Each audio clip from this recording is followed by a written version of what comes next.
My name's Justin Searles, and nothing has gone wrong yet because it's 7:22 a.m. and I just rolled out of bed. Which is, you start saying stuff into a microphone and you think, boy, that's a strange expression. Like, why did we choose to attach the verb to roll with getting out of bed? I guess you could roll out of bed. I don't know what. I feel like I do like a half-hearted kind of launch, like you're kind of like vaulting yourself out of there. Anyway, good morning, hello. It doesn't have to be morning where you are. If you wanna match my energy, it might help. So if you wanna save this for tomorrow morning, I get it.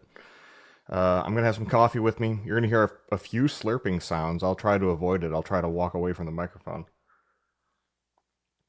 Why am I recording so early? I think the reason is I miss you. I dearly miss you. I've had an eventful couple weeks. We'll get into that, but first, just the normal housekeeping of reminding people what program they're listening to, just in case this auto played on their podcast player. My name is Justin Searles. The show is called Breaking Change. We are a podcast. Well, first of all, we use the word "we" to sound more real. Like more like whoa, puff up our chests. Corporate backed. There's a team of people working behind me to write these scripts, and 3 hour scripts aren't cheap. So we do a podcast, talk about my life, follow up to stuff that's been kind of going on in the past, things that I've written, and in our kind of like little circle of the internet, what's new. Aaron Patterson, he shares a pun in the middle. There's news. There's discussion of what's going on in the world outside of my house. Although lately it's been dominated by whatever the fuck AI companies want to do. Oh yeah, we're an explicit language podcast. Got to get that out of the way. Check that box. Recommendations, stuff to watch, see, do. Normally contemporaneous. Today's look kind of like retro. And then mailbag. So if you want to write into the show, you can write in podcast@searles.co. It sounds like not a lot, but I managed to really make it last. So that's what we're here to do. Of course, because we're called Breaking Change, each one of these things has a major release, a version number. In semantic versioning, new major version comes out, it's got to break something. Like that's the whole point of them. So here we are with version 42, titled "Free as in Remodel." So that actually it'll make sense. Uh, by kicking things off, before getting to remodels, just have to, when you buy a new or newish home that still has the builder grade appliances, you realize that those are almost always shit.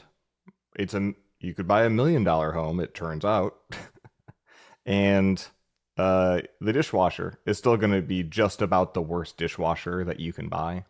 And if you've been keeping score of America for the past 60 years, it sure seems like appliances are also getting worse and more disposable. And, if you ask any installer, the first thing that they're going to tell you is that, the vaccines were a hoax.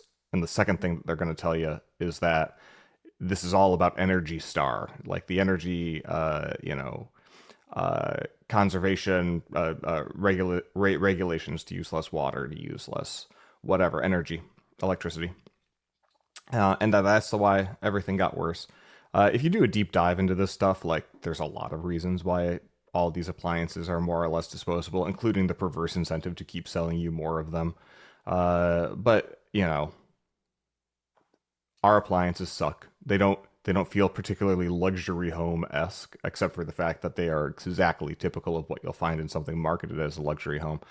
And I don't think that we've ever understood, for example, how to turn off our oven. You can bake something in it. It will get hot, and then you can turn it off, and then the fan will keep blowing for anywhere between 6 to 9 hours, and it'll still be pretty hot inside. Does that mean it's not off? Does that mean it's cooling down its circuits because like the control board is right next to the heating element? Well, I don't know. All I know is that the typical only solution to make the oven actually turn off is to flip the breaker, which, as is right and proper. The microwave, we don't know how the microwave works, but in part because it's a capacitive touchscreen that's extremely, you know, it already doesn't like my thumb. As you get older, your fingers apparently have less electricity flowing through them, and or maybe it's just calluses from weightlifting because I'm such a manly man. I don't know, but it already doesn't like my fucking fingers. You know, they're not real buttons. It's just like a panel that you just kind of beep boop. But you know, if you're at a micro operating a microwave, the likelihood that you have some amount of moisture on your fingers is high. And so basically, if your fingers are wet at all, you're not starting, stopping, changing whatever the microwave is doing. So that's pretty cool. The range hood it has an external exhaust outside the house. I've replaced the filters recently, thinking this was the problem. It sounds really loud, but like as far as you can tell, if you put your hand up to it, like it's not actually sucking any air through, you know, to exhaust. So you know, they're all pretty bad. But in particular, the dishwasher, it'll run a full cycle, and it'll report success. And then when you actually inspect the dishes, you'll see that all of the dishes are still dirty. It's very much like an LLM agent in that way, where you tell it to do a simple thing that it's done in the past just fine. And then it's like, yep, totally done. All dishes clean. And then you open up, the dishes are not clean. So then you run it again. And then the dishes are actually still not clean. And whatever was on them is now even more caked on than they were before. So this dishwasher in particular, after this 4 year struggle, um, we we decided, you know what? It hasn't successfully cleaned the dishes in 4 consecutive days. That's a lot of time to wake up in the morning, empty the dishes, realize that you've emptied some a number of dirty dishes, pull those dishes back out, try to remember. It's a really good, as you get older, you know, memory exercise to be like, okay, so which dishes have I put away? Which of these spoons in the silverware drawer have I inserted this morning? Pull them all out, wash everything by hand, only for it to repeat the next morning. And we knew we were having house guests come, and so the thought that we'd have two house guests from Japan, probably using up every, you know, Japanese people. I don't mean to paint with too broad a brush. They tend to like cleanliness. For example, Japanese guests will typically expect freshly laundered towels every single day. The idea of reusing a towel is, I'm not going to say just culturally incompatible, but like there's an uncleanliness to it. And in Japanese culture, you typically do run the laundry every single day. We fortunately just have a shitload of towels, right? So we just hand them new towels every day, and it's not a problem. But they also tend to use like really small plates and lots of utensils and not reuse dishes. Now, granted, they don't have dishwashers in most homes in Japan, which means that there's just like a dedicated person in the house who's basically cleaning all fucking day. And I was that person for 1 year, and it's really great. No downsides. But we knew that they were going to use a lot of small plates, a lot of utensils, a lot of mugs and stuff, even if we didn't plan on cooking for the 5-6 nights that they were here. And so, you know, I thought, well, having a working dishwasher would be nice. And then you go down the rabbit hole of trying to figure out how the fuck does one buy a dishwasher in a hurry that is going to not suck. And if you go to any of the big box stores and you look at the reviews, it's just, it does not inspire confidence. So we have a local firm here that seems extremely popular, at least in this community, and one's around, called Aggressive Appliances. I gave them a call and I was like, I don't want to waste your time because I don't care about this, but I want a dishwasher that is mid. I just want a dishwasher that's like not high end, not fancy, not going to be full. I don't want the BMW of dishwashers where all the parts are going to cost 10 times more than they should. I just want a dishwasher that does what it says on the tin, is kind of quiet. I don't care if it takes a long time. I run it once a night. What you got? And then he said Samsung, and then I said, fuck you in your head. I'm not, nope, fuck you. No Samsungs in this household. Nope. We're a God-fearing nation. Get that shit out of here because I don't know shit about appliances other than everyone tells me whatever you do, never buy a Samsung appliance. I am now repeating this to you, and if that counts as anti-Korean racism, I think I mean like I think I mean it. Not the racism, but like really though, like everyone says don't buy Samsung appliances. And then every couple of years Samsung's like, no, we're for real now. And then they put another smart screen on. Just they keep solving all of their maintainability problems by slapping on another layer of smart things. So he reacted like he'd heard of that every time he'd ever suggested the Samsung. And what he was doing was he was sharing what inventory they had on stock. So it would make sense that he's got like a Samsung dishwasher that's been sitting by his desk for 15 years that he's never been able to get rid of. Like that was the vibe as soon as I called bullshit. So then apparently that was passing some sort of shibboleth test with the appliance salesman. And he dutifully said, okay, well, I got these KitchenAids that are extremely reliable, that are just very boring, that just wash dishes. How's that sound? I was like, all right, great. And they were, God bless them, they were out here the next day. Their people hauled away the old one, installed the new one. I ran the dishes. The dishes worked. So a rare win. I think when you work with like local firms, additionally, you work with like a local company, not like some Best Buy subcontractor. They take on the full warranty service. So anything goes wrong with the dishwasher, they're the one throat to choke. I don't have to go and dial a 1-800 number to the Whirlpool Corporation. So that went about as well as it could. I was a little bummed that my house guests did not comment on how clean the dishes were. Dishwashers suck now because our detergent doesn't have phosphates in it, and we have to use Rinse Aid. And nobody knows what Rinse Aid is. Even if you buy Rinse Aid and you read the back of it, it's selling a vibe. But if you put the Rinse Aid on, apparently it's better. So, had a fresh bottle of Rinse Aid in that thing. Speaking of my Japanese house guests, I'm questioning my theory on hosting people from Japan for trips. Because if you're a friend of the show, you probably heard me explain that we've sort of designed our life here around hosting guests for no more than 3 nights, ideally 2 nights, 3 days. You do take them to the parks for a couple days, have great restaurants nearby that are extremely reliable, that's super duper nice. We got a great resort pool nearby. It's got fantastic service, and if the weather's good, that's great. It's just a solid 3-day itinerary for our guests. You go much longer than that, and then they start to feel like roommates. And more importantly, I just don't have like more to do. I'm like, do you want to do more theme parks?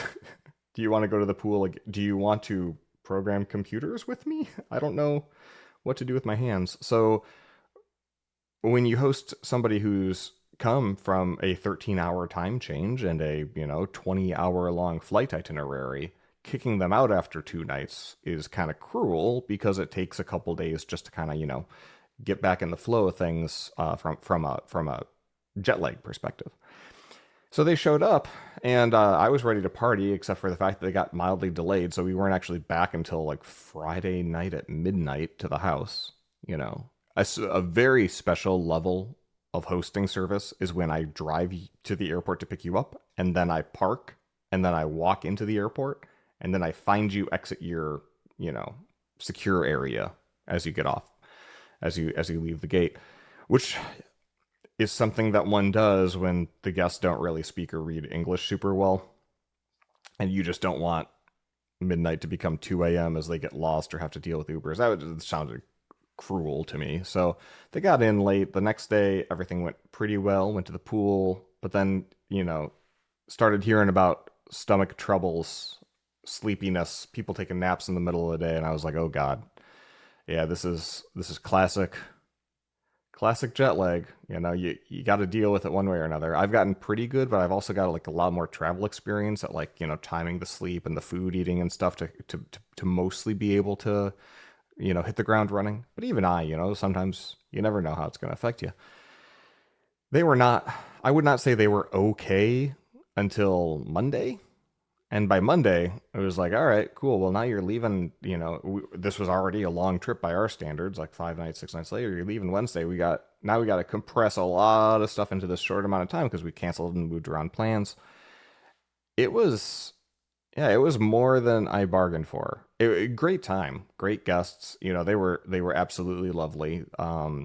They insisted on like deep cleaning their room afterwards. Uh, I do appreciate cleanliness, as we all know, but it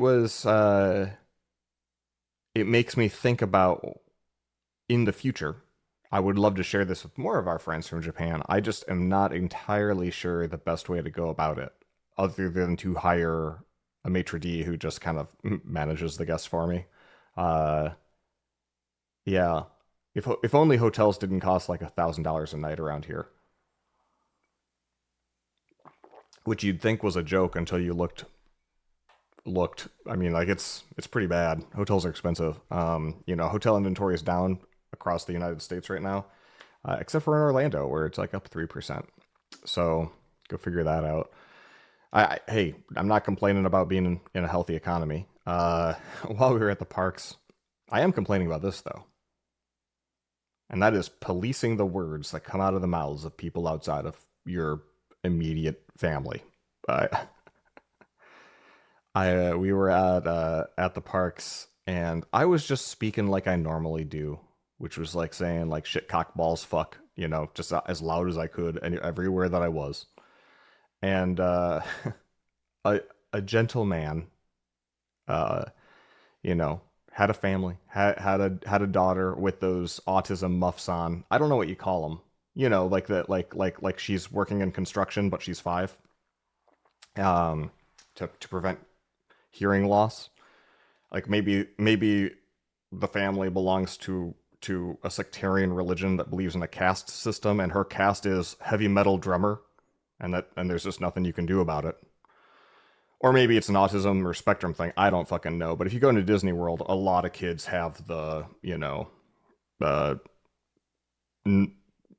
I don't. Again, I don't know what you call them. They're not headphones. They're the construction gear, except they style them all up pink and stuff. So she like extremely can't hear anything, even though they're you're at the Beauty and the Beast show. Like I guess you can see the people spinning around. Granted, I didn't put them on. I don't know how sound dampening they are. But he turned around and angrily was like, "Could you not use profanity?" Or something like that. And then I had to pause and be like, "Have I been using profanity?" I'm looking around, I'm like realizing, "Oh man, I'm such a heathen that at this point I don't even realize that I'm doing the thing that pisses Christians off. Fuck."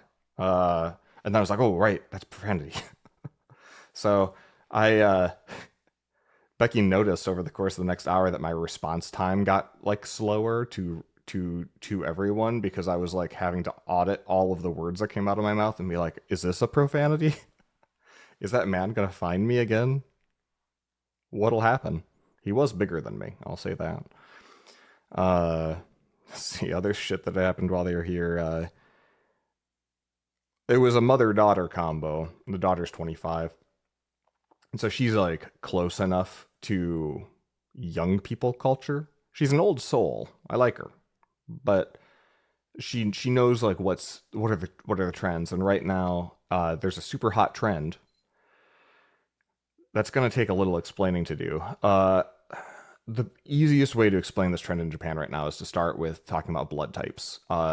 For no good fucking reason, blood type analysis: A, B, positive, negative, A, B, O. All of those blood types are treated like dating horoscopes in Japan. Oh, well, A types are like this and B types are like this. It's almost as if somebody said like the phrase, "Oh, he's a type A person," to mean like an anal retentive anxiety guy. And then they looked it up in a dictionary and like, "Oh, type A is this blood type." Maybe, well, what's a type B person? Then they just extrapolated and turned it into this entire regime of like dating advice, and it used to show up in TV shows like Nori and other shows that are kind of like dating and matchmaking shows. And then, of course, as soon as match apps became a thing, it became top billing on the profile. What blood type are they? And people really read into it. And it's a culture that, has a long history of fortune telling and that kind of superstition built into it. Hell, I mean, you go to a Shinto shrine and you pull your fortune. It says, hey, small fortune, medium fortune, big fortune, buddy, and then like specifics. You don't get the cookie. I was disappointed when I found out you don't get the cookie. So yeah, the blood type stuff is weird. I always forget my blood type. I'll have to, if I ever need blood, I'll kill whatever the kind of person I need to get exactly my kind. But I'll cross that bridge when I see it. When I get there, reach it. Anyway, similar to blood types and that not being what blood types are for, she asked me, do you know your MBT? I think she called it at first. MBT. Like, yeah, it's really popular in Japan right now. Like, you don't know it? I'll find you a quiz. And she sends me a quiz. And I'm scrolling through and it's like, really kind of like nicely styled, like cool cartoon drawings of different colors of types of people. And you're scrolling through and you're like, this looks familiar. And then there's a quiz.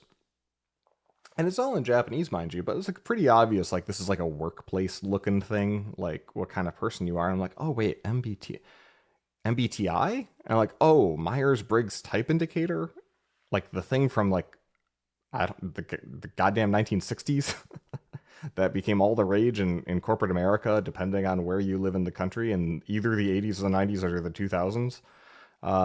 Some laggards even in the 2010s. And sure enough, that's exactly what it is. So the Myers-Briggs test, she's like, oh, I think you're an ENTJ, which was funny because that's actually what the test told me I was the last time I believed in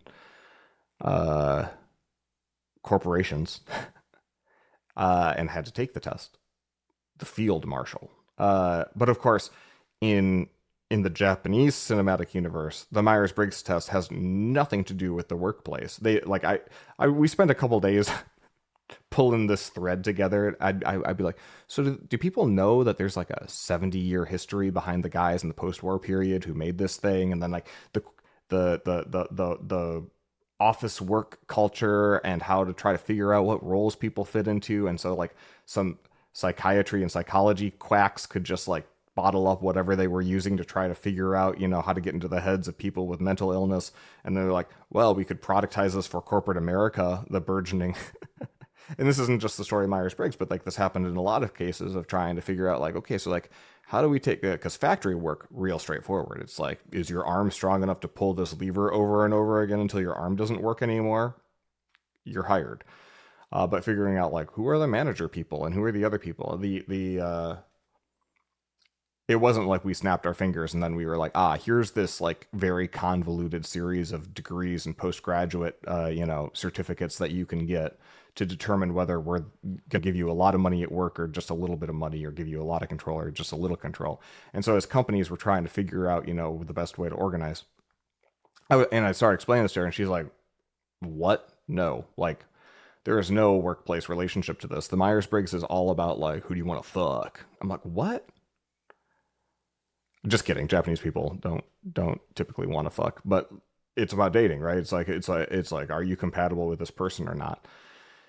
And so I was like, so is it saying that you want to be the same type as somebody else? And she's like, yes, absolutely. I'm like, well, if you have two ENTJ people, it's kind of like two north sides of a magnet.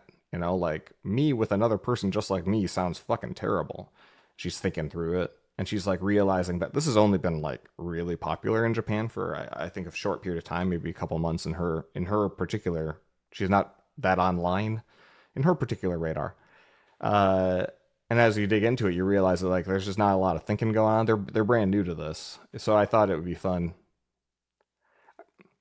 I wish I was in Japan right now. Like our new apartment that we're building that's delivered next June is actually across the street from the prefectural NHK headquarters. They're like, it's NHK is basically like the BBC, but for replace the island nation of Great Britain with Japan. The island nation of UK, the island series of Britannia, fucking figure it out.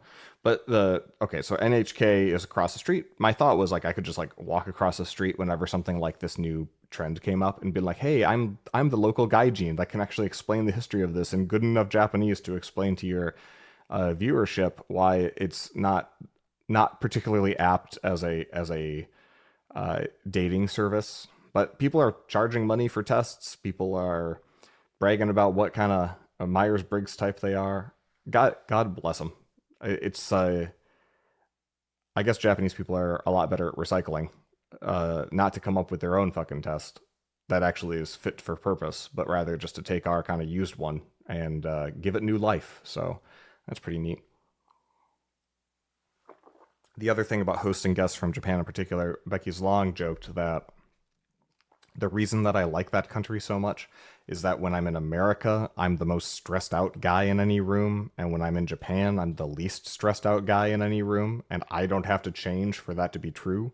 Like, it going to Japan in any sort of serious way and engaging with people. I'm not talking about the, hey, we spent 2 weeks or a week and we did the Tokyo to Kyoto to Osaka Tokaido loop. I'm saying if you actually go and try to exist in any real way for a while and you try to integrate, you'll find that it's kind of like a trust fall. Like everybody at every single level, no matter what their role is, just cares deeply about doing it right. And you realize that like how much of your brain in America has been spent worrying about other people dropping the ball based on the assumption that everyone's kind of bad at their job and no one's really trying that hard and like it's kind of everyone out for themselves. So you show up in this other country where like everyone takes everything seriously and you realize, oh, I can just like turn off that 80% of my brain. Okay, sure. Yeah, let's do it. This sounds great. I love extra brain capacity.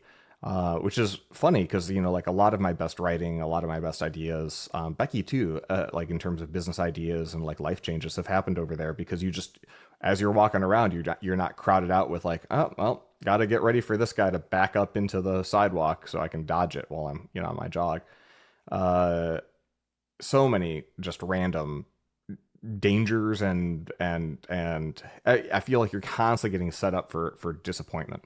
There's only the only way that we ever survive is this like sort of Mr. Magoo obstacle path as we walk through our world, and they picked up on that immediately. By the way, they were like, "Whoa, America is extremely free, and like chaos it dominates, and there's no rhyme or reason, and this is really exciting and enthralling." And then by like day 5, she's like, we gotta go, this is too much.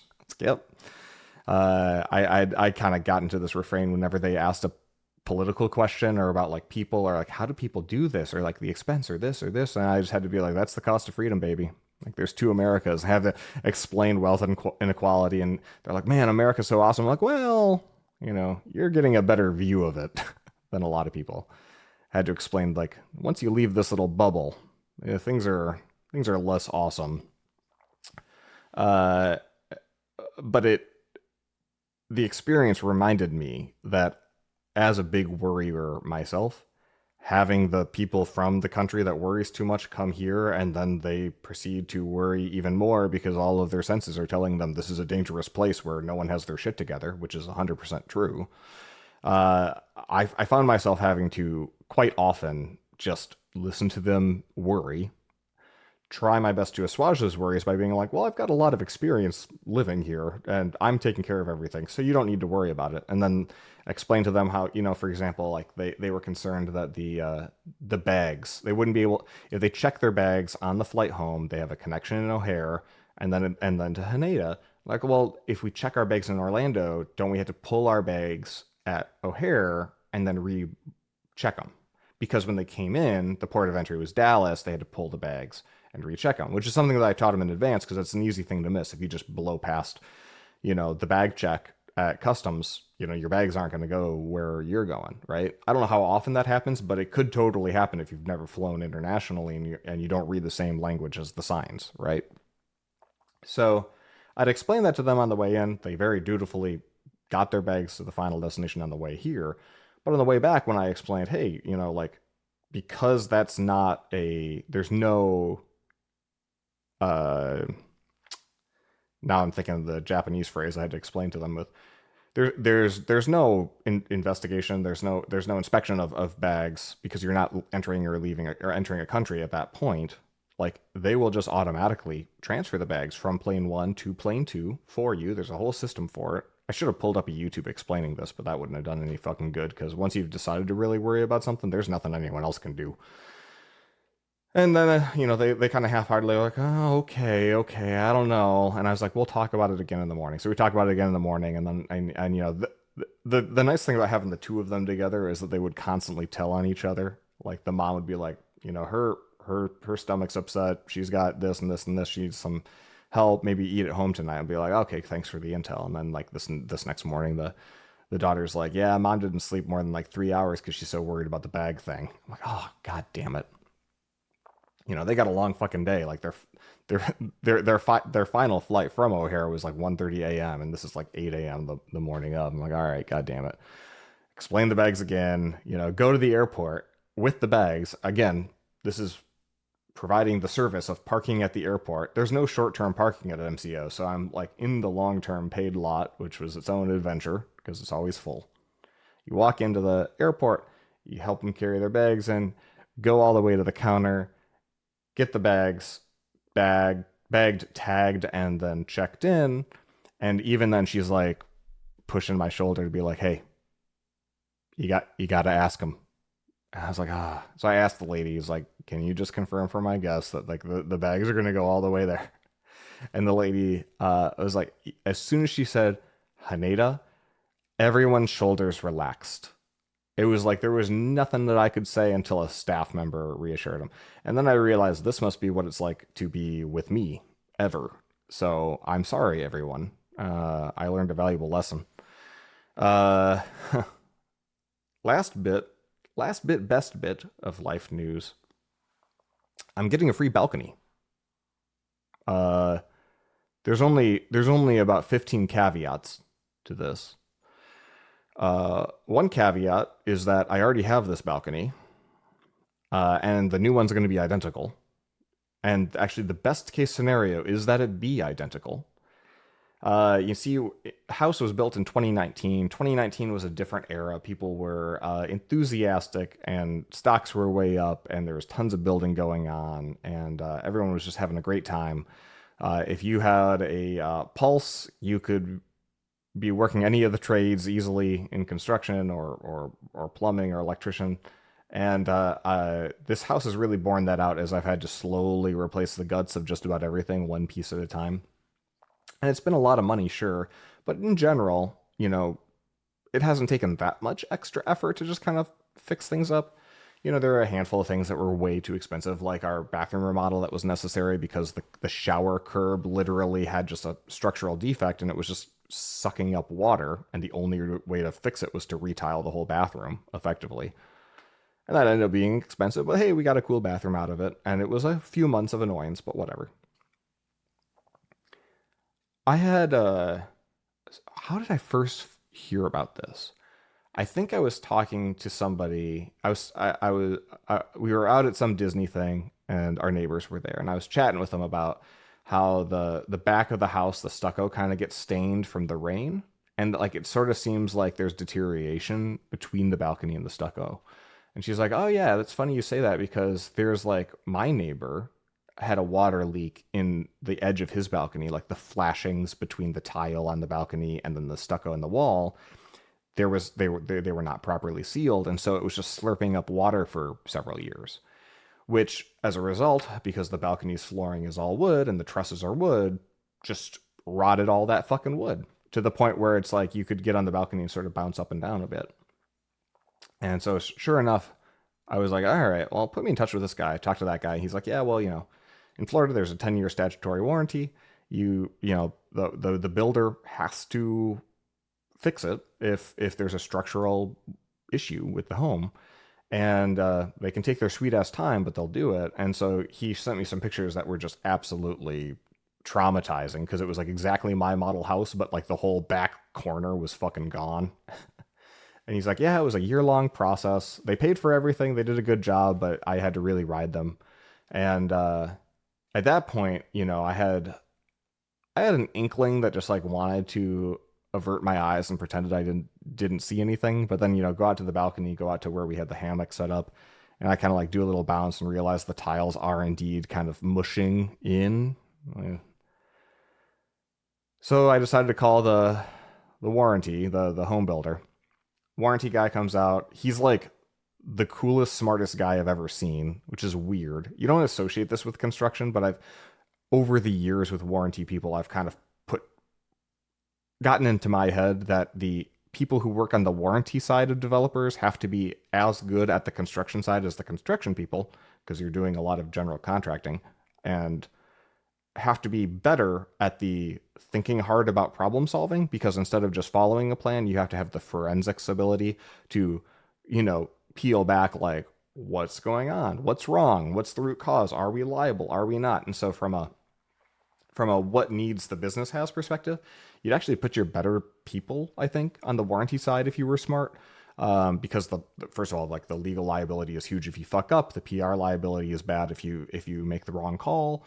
And in just the getting stuff done mode, you really do need a set of skills that the average contractor and construction worker is not going to have. Even though warranty is strictly a cost center, like the best thing that you could do from like just a bean counter perspective is be withholding and deny a lot of claims. Fortunately, our builder has got a great reputation, and they really, really, make things right. So they came out. They cut a hole in the ceiling yesterday.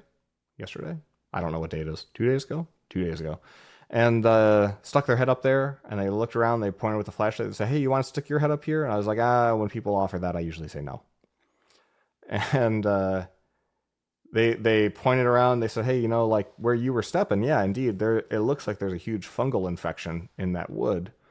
Which I just maybe it's ever since playing Last of Us on PS3, like hearing that there's a fungal infection like 10, 15 feet from my bed doesn't make me super excited. And the trusses are wet, and I'm like, well, he's like, I'm not sure. We could probably treat it and stuff, but the thing is, like, once there's water in there, the water's going to keep getting in there until you fix. And so they said, effectively, even though this is not nearly as advanced as your neighbors, and I am told that like whatever trade that they had building these balconies built all of them with the same defect, or many of them. And so something on the order of more than 10 houses in my community and the neighboring one by the same builder have had to have the whole thing demolished and replaced. And they're like, you're going to have to be demoed, even though it's early, even though it's not like immediate, like your house isn't going to fall over tomorrow, like some of these might have been. We're going to have to do a full demo of this whole, there's a load bearing kind of 1/4 of your fucking house pillar, the balcony, the all the exterior work, and there's like wires. It's not just wood. It's not a simple thing. It's like the whole ceiling of our lanai. And so you look up, there's like, down lights, there's a fan, there's Ethernet cabling. That's where my, PoE camera is. It's where one of our 4 wireless access points are. So you're thinking through and you're doing the math, and you're like, even if they do this perfectly, and then they tell you, oh, well, and because we've got so many of these families in front of you who have the same problem, it might be a year until we get started. And even once we get started, it's going to be a few months. Uh, fortunately, air quotes, like we can still inhabit the house while this is going on, but it's going to be right next to our bedroom. And the whole, when you live in Florida and it's this fucking hot, like I would say like a quarter of my day, a fifth of my day is existing somehow in that backyard complex, whether it's balcony or lanai or the pool, and all that's going to be more or less unusable for a really long time. So that's a bummer. It's free, but it's free. The warranty will cover it all, and if we don't do it now, if we wait even a few more years, we're going to be out of warranty. And then, can you imagine what that would cost in $2029? I can imagine, actually, and that's why I am excited to do this. So yeah, that's what's going on in my neck of the woods. What's going on in your neck of the woods? What's new? Anything interesting?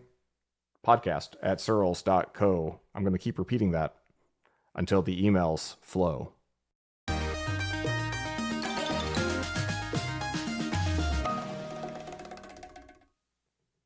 So Apple beta season winding down here. We're in Dev Beta 6. Usually that means we're probably a couple weeks out from a Gold Master. Do I guess we just have to say release candidate now. Or like, of course, post woke backlash, we can go back to saying Gold Master if we want to. But of course, like that phrase refers to a disk. Like this is the disk that from which we copy all the other disks. That's why it's gold, like golden record from QA. Anyway, the betas for Apple's operating systems, they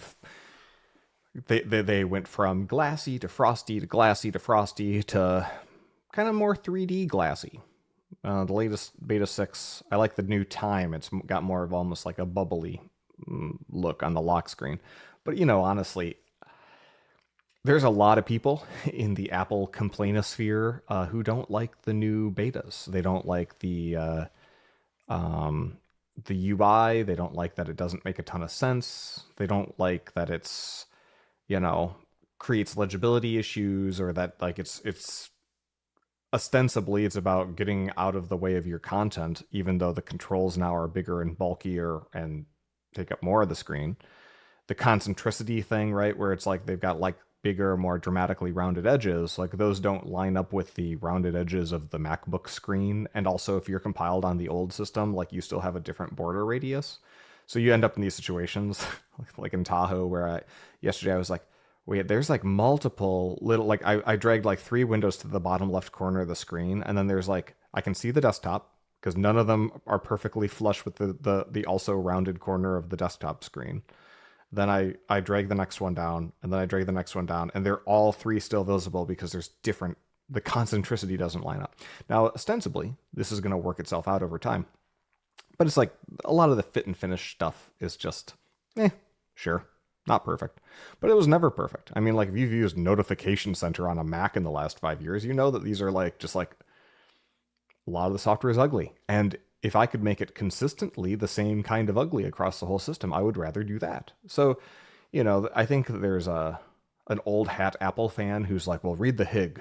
And, if you don't know what the HIG is, then you're not one of these people. But like the human interface guidelines, of course, have kind of mostly gone out the window. And John Gruber shared a story that was indeed extremely depressing on his podcast. He was saying that somebody who worked in the UI, the design team, as like a UX engineer and expert, who came up from that cultural heritage of caring about human interface design, when he would start using words, the current design, chiefs like Alan Dye and his people would roll their eyes and get impatient because they don't care about the actual UI design. They just mostly care about how things look, and then they kind of leave it to the boffins and the smarty pants to go and just like make all of the software work. And of course, that's not how, the Steve Jobs quote, design is how the thing works and yada yada. But like ultimately, like, just looking nice. We've been through this a lot in the software world, right? The entire history of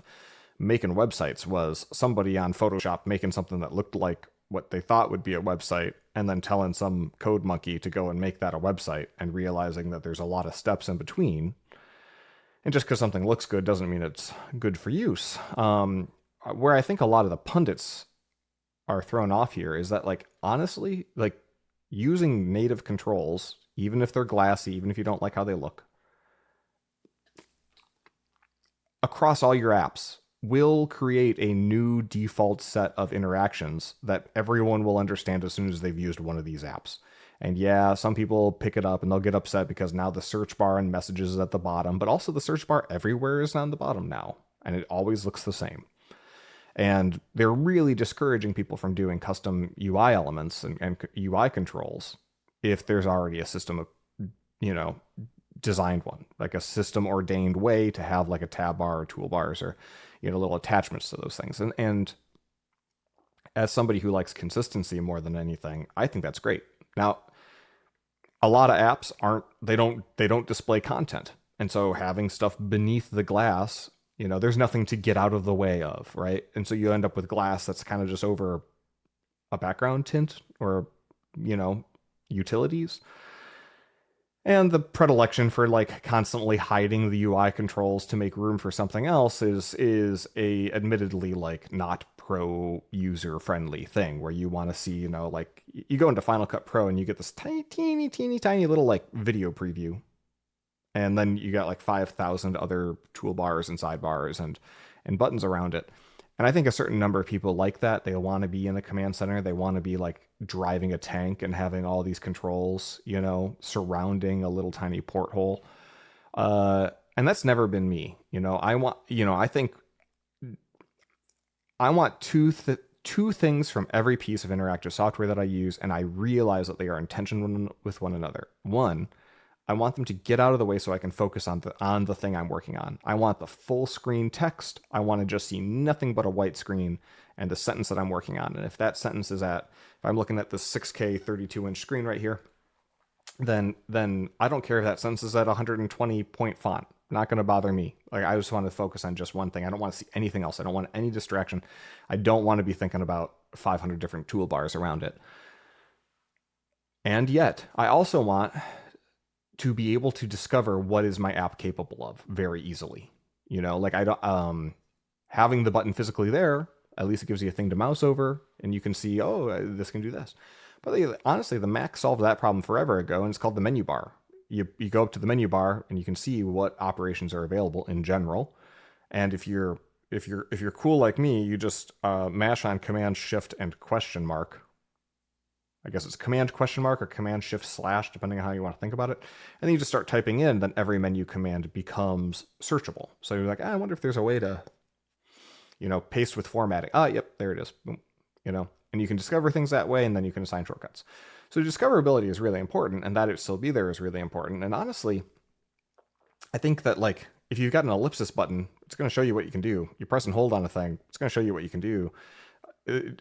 More complex apps these days have like a Command K, or even Xcode has like a show all actions, or if you're in VS Code, you have like Command Shift P or Command P, and you can pull up every single, just by starting to type, every single thing that you could possibly do with a fuzzy search. So it's like not like the olden days where you needed to know some sort of archaic Vim command, in advance. You can reasonably discover something. And now that we have ChatGPT or other AI tools, you can always ask, and 1 out of 10 chance it'll correctly guess the thing, and then most of the time it'll have to search and then tell you what the shortcut is or what's capable. And increasingly, like, they will tell you when something's not possible instead of just hallucinating something. But all of that to say, I really do think that, like, for the current moment that we are in, this is kind of an appropriate level of get out of my way with the UI design. Especially as you're considering that, like, where are we going to be 10 years from now? Probably with the computer operating a lot more of these apps on our behalf and doing multi-step operations for us, sometimes intermediated by the phone level or device level assistant to kind of whiz through stuff. And so in that case, yeah, having a whole bunch of UI crumbs sit around just to watch it click buttons doesn't make as much sense as just seeing the thing, move around. Combine that with the fact that an entire generation of users grew up with not apps, but websites. They grew up on Chromebooks. Everything is a full-page website. There is no controls. There is no consistency. The content is the interactive. And I don't think that traditional, app developers or Mac users think that way. There's a really stark difference between the Chrome of an app and the interactive, like, controls of the application, and then the content or the thing being worked on. But like in the web's language, those things are muddy as fuck. And to be honest, it's turned out to be fine-ish. If anything, if there's something really wrong with that, it's that every website is completely inconsistent. Even if you just look at all of Google's apps, quote unquote, they're all over the place in terms of what things look like. And yeah, I mean, Google's got their material design. They try to make things look visually kind of branded similarly.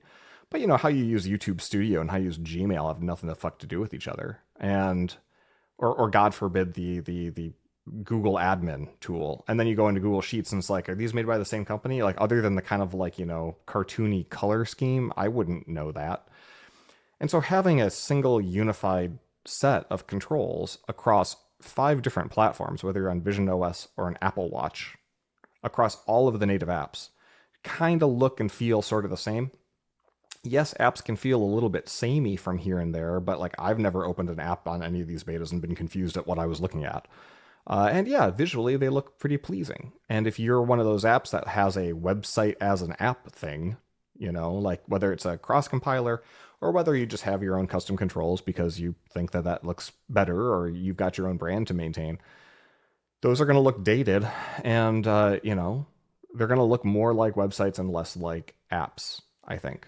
So if anything, this set of betas has taught me that Apple's found a way to sort of reclaim the delineation between app and control by changing the idea of a control to a thing that dynamically hovers over the app instead of a thing that lives alongside it, like always above, always below, to the right, to the left, in a sidebar form.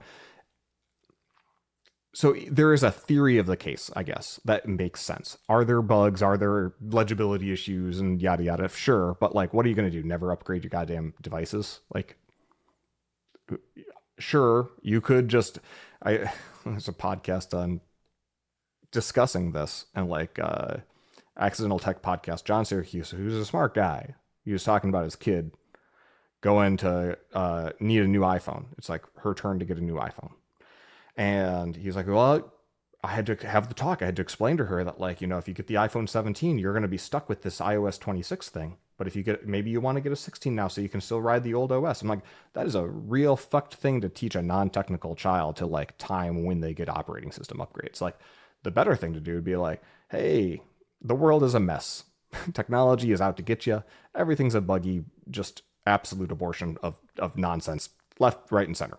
And we're riding this wave, and things are going to not work. But honestly, from a security perspective and from a just whatever the fuck, like the fact that we can even choose when to upgrade our operating systems is probably not long for this world. So you may as well just teach your kid to like get the thing that'll hold value more, that'll last an extra year, rather than like suggest that they they go out of their way to buy old hardware so they can avoid using a UI system that you find personally like, theoretically disappointing based on 20, 30-year-old ideas of what a Mac should be, or based on just different design sensibilities from the Apple of today. These things all go in cycles.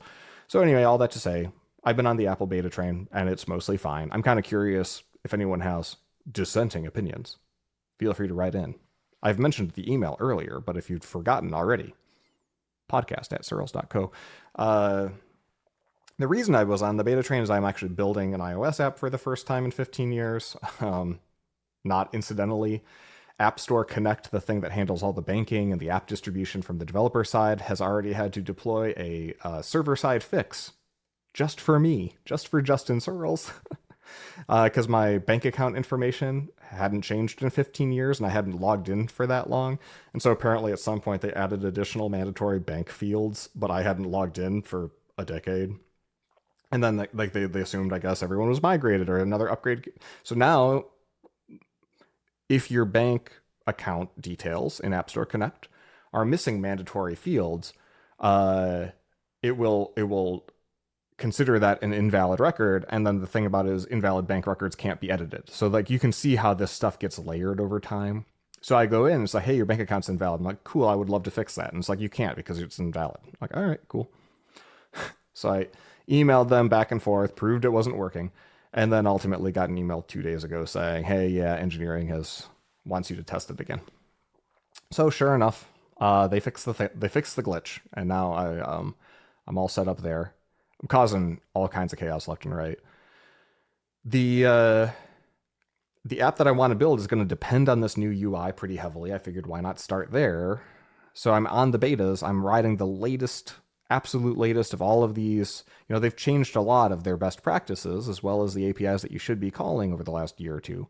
And there's not a lot of open source of iOS to draw from. There's not a lot of code. And none of Apple's apps are open source, right? There's sample code that they put out, but those sample apps are really small. And if you watch the videos from WWDC, you're like, oh yeah, that API looks great. And then you download the sample code and you realize it's just the first part of the video's code. It doesn't actually show the part that you need. So then you're like scrubbing a video and you're kind of like trying to like, okay, so it's dot, dot, dot, dot, dot, that. And you pull up the documentation is never really sufficient. Even the assistant that's inside of Xcode doesn't really know it. Like whenever I start stubbing out a method and I like, have a compile error and I tell it, hey, like, fix this compile error for me. It's like, oh yeah, so this method, it doesn't compile. And so I can fix the error by just deleting that function. So then it's just like, okay, cool. I deleted the function. So it compiles now. I'm like, that's not what I was going for. I was hoping for a buddy here. Uh, you know, mission failed successfully. The so the AI is just not good. The AI has seen as much Swift as I've seen, which is not enough to know how to write Swift. I'll fucking tell you. So that's been hugely disappointing. I thought that working with a compiled language would actually be a win for something like a Claude Code or a coding agent because it would be an additional set of guardrails to, you know, stay in your lane, not write code that's completely imaginary and bullshit. And additionally, you'd want them to write tests.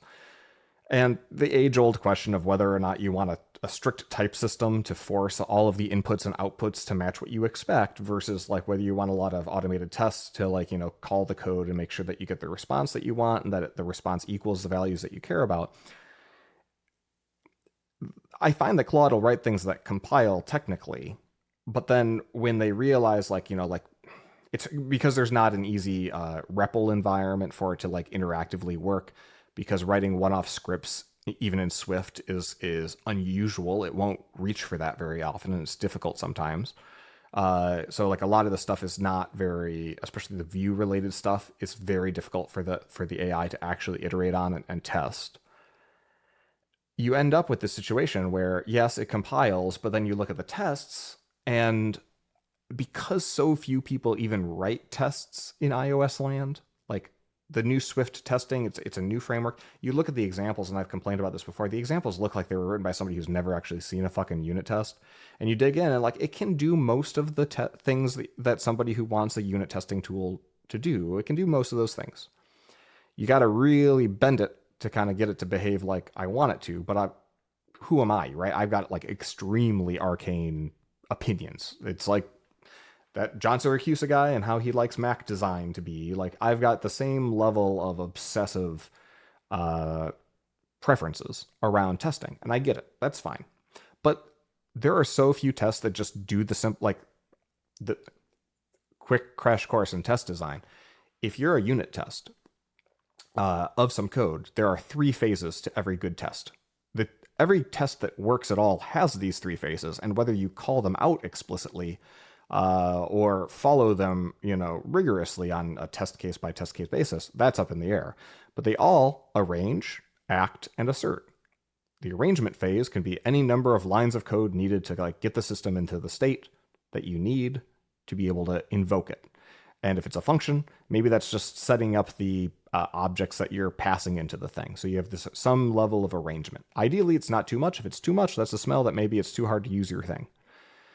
The act phase, the actual like invoking the code, the subject under test, is next. That should ideally be 1 line, right? It should be 1 line to call the thing that you need. If you need to call 2 or 3 things, then are you really testing one thing or are you just simulating a script? So some number of lines, ideally not too long, in the arrange phase, then the act phase, which should be 1 line, and then the assertion phase. And that's as long as it needs to be based on however many things that, whatever your act is doing. This should equal that, this should be between this and this should contain this message, so on and so forth. I have so far not seen Claude actually write a test that looks that way in Swift. So often it'll just not figure out how to invoke the thing under test, and so it'll just kind of do similar stuff to what the subject under test would be doing, but actually never invoke it. So it's just like writing a test of, I guess, like a spike of like what the code could have been doing, and then its assertions are just more or less like asserting that true equals true. It's so bad. And this is with me having like a lot of examples. This is what a good test looks like. Here's an example of this. And, I was chatting with other iOS developers who said that they've had more success with Claude Code and with Swift. And I pulled a couple of their Claude.md files down to try to parse it out. I'm gonna I'm not giving up on this, but like it's definitely forcing me to adjust the in my mind how much I can delegate to Claude Code. Like for example, a year and a half ago, you could use an agent to more or less code for you TypeScript, React, single page apps because they were trained so heavily on that data because there's so many examples, millions and millions. And I would say only probably in March, April of this year have the tools gotten advanced enough for the middling amount of Ruby on Rails code examples that I felt comfortable letting it fly for an hour or two in Ruby and Rails land and knowing that I would have to beat the ugly out of it, but it would be, within a certain set of boundaries that I was comfortable with doing that. Whatever that amount of leash is that you can give an agentic coding system, it's way shorter in iOS. And it's not because iOS UIs are harder. In fact, they're declarative and more functional than anything on the web. It's just because there's not a lot of good examples to draw from. And I think what I'm going to have to do is write some fucking Swift code myself, go really slowly, build good examples of what I think a good API is. And by what I think a good API is, I mean just a function that you pass values and you get a return value, and a public API that is limited with private function helpers to do, internal gook that doesn't have to leak out, and data types that make some kind of basic. I'm not asking for everything here, but just by having some examples locally that I can then point to and say, hey, make it more like that, or follow this pattern, or do one feature, snout to tail on this app, and really, really focus on getting that right so I can harvest from it examples that Claude can then use to template out, when he says test, this is what he means. And it's a lot of work. So the disappointing thing is I got quite far down the, hey, let's try to let Claude do everything and just see how far it can go. Because if it works, hey, all the merrier. And I spent about 2 weeks down that path, and I started reading the code, realizing there's a lot of remediation here. I started trying to use Claude in conjunction with my eyeballs to remediate it and pull it back. And then, every time you just pull back another layer and be like, these tests aren't doing anything. Like there's some fundamental problems with, like, it's putting up loading screens in between these interactions. And like, I got to pull all this apart. And when you're in that mode, it's the same reason I don't like reviewing humans code or working with other human programmers is, you end up just kind of caught off guard and frustrated by, oh, well, they didn't do it how I would do it, or they added this extra complexity. And now most of my job is pruning out crap. And that's not fun. It would be really fun if it could just write the code I would have written really quickly, but it's nowhere near that at this point. And I made the difficult decision to just RMRF, literally delete all of the code that it wrote. Fortunately, I had a good known commit that I'd tagged that was like before I let Claude touch the code base. At which point I had all of the like local scripts and all the infrastructure and all the project setup squared away. So I had a solid foundation, and I just had to tear the house down to the foundation and start over. At that point, I started using Claude much more tactically. Be like, okay, so in this class, implement this, and even that. Yesterday in particular, I was like, this is falling over again because I'm using the new Apple Foundation model stuff, like the local on-device LLMs, to generate content for the app, and there is even less documentation about how to use these well. In fact, when I ask it to go and find links on how to use it, my own fucking blog post summarizing some text that was in a video from this June is very often cited. Like I get hundreds of inbound links a day with UTM, ChatGPT, and Claude just for that one article. Because when people ask how to use the Apple Foundation Models API, it bubbles way up inside AI land. That's not a good sign. So it really struggles with those APIs, and then those APIs themselves are bifurcated. I don't know how. Look, I'm going right into coding corner with Justin. I realize a lot of you aren't programmers, but I will say there are basically two ways to have this thing generate structures of data using large language models. One way is really fucking cool and type safe, and you define like, hey, here's a structured data that I want. I want you to generate recipes, and every recipe has a title and it has a set of ingredients which are, a combination of like a string and maybe a number, an amount of something, right? Maybe a unit of measure, right? And like it has a steps, and these are some ordered list of strings.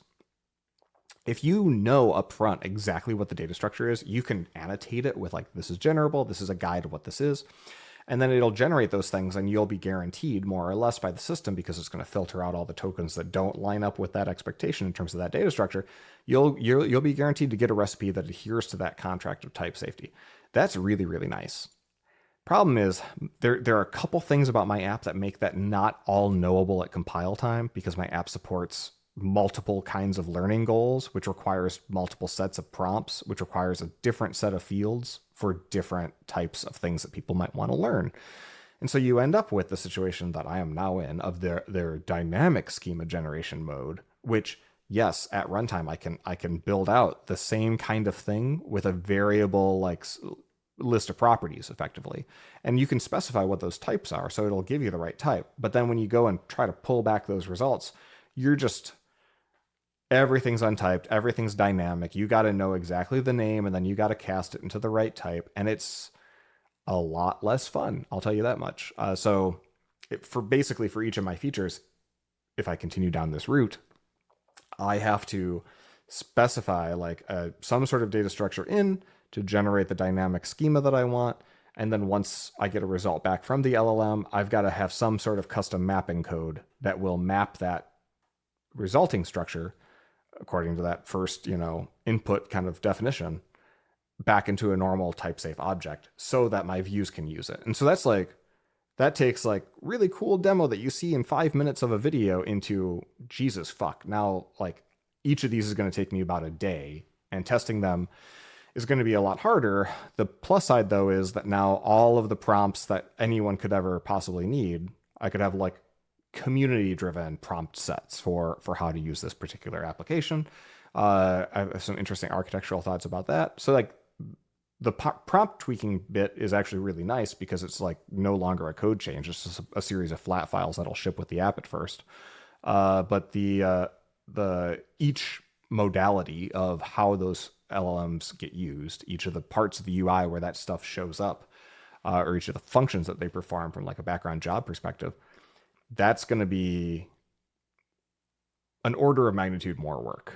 So that's what I'm coming to grips with right now. And I have to write almost all of that by hand, because whether it's Claude or ChatGPT or Gemini, and no matter how much of the documentation of the sample code I feed it, there's just not enough. And it'll fuck up every time, and it won't understand what I'm trying to do. And that's been hugely discouraging. But hey, if you don't believe in AI code, and you're looking for a last refuge of a place to get a job where you actually have to code by hand and people have to have that expectation, maybe consider going into iOS development. So I spilled coffee down my shirt. Yeah. Speaking of, I vastly underestimated how much of this app was going to be spent just doing prompt tweaking. I think I've been spoiled by the more advanced server-side recent LLMs that you can kind of give them a really brief instruction and say, hey, in this chat, every time I say this, give me this back. And it'll kind of, it'll be able to extrapolate your intent pretty impressively. This little tiny itty bitty model that sits on top of your iPhone it needs a lot more handholding, and getting it to I would give it a word in Japanese and be like, okay, so what is the concept that the person probably wants to understand, with all of the prompting necessary to be like, the concept is probably they want to learn that word. And instead of the first 15 iterations of this prompt, it would say the user wants to learn a word in Japanese, like not expressing which word, not retaining anything about it, not breaking it down. And then you'd ask for a translation. It would translate the sentence, the user wants to learn a word in Japanese. So there's it's almost like going out of its way to do the stupidest thing possible. And that's just how this works. But it also means it's extremely malleable. So by the end of the day, I was able to get to basically generating something akin to dictionary definition for the thing with all of the parts and pieces that I wanted to build out memorization around. And to the extent that that's insufficient, I could always build a custom tool that looks up a real dictionary or something like that. So, I'm getting there step by step. If you can't infer from this, it's a learning application, a memorization application that I want to make as general purpose as possible. And that is proving a little bit difficult. In fact, this is now let's zoom way out. If you've been ignoring the programmer talk, I think that's done for a little while. We're back. I've been thinking a lot about product design and AI in particular, where right now we live in this space where imagine a 2x2 grid. On one axis is like purpose, like the purpose or the value that a user would try to get out of it. And on another axis is functionality. Right now,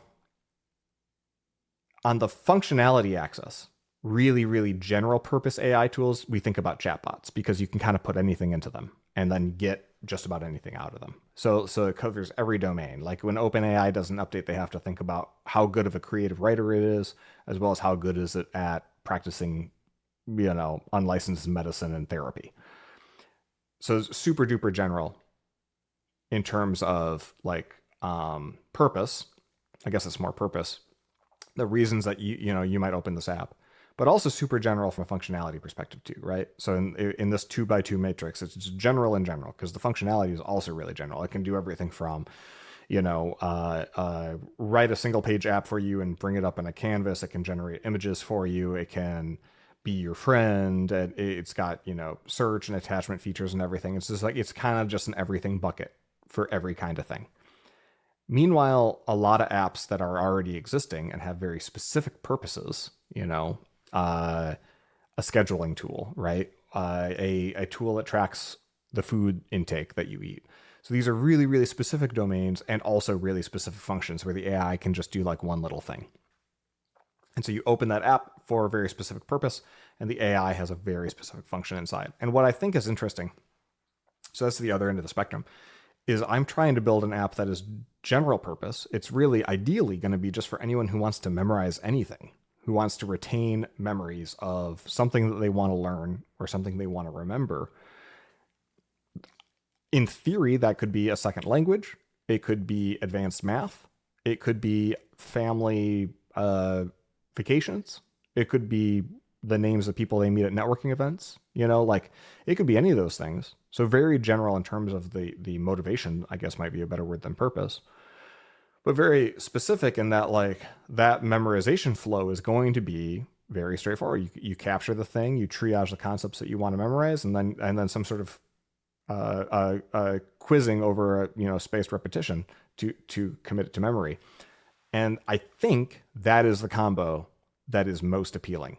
The more I spend narrowing down what this application is going to be, as I continually redesign it with all my spare time while Claude flails about, is I think apps that have a general set of motivations can be applied to any domain, but have a specific workflow, like a through line that like this accomplishes this kind of task. What do humans need to do sometimes? They need to memorize things sometimes. How you memorize things, like there's a whole science behind like here's a pretty rock solid way to memorize shit, regardless of what it's about. And right now, what do we have in the world is like, because the domain is typically married to the functionality, you have something like, I'll pick on Duolingo, even though I would argue that you don't really memorize anything with Duolingo. Like you have all of this quiz functionality and memorization functionality that's married to foreign language acquisition because it takes a lot of time and effort to build curriculum. And so you couldn't imagine building Duolingo in this like general purpose way where it could be applied just as well to any other concept.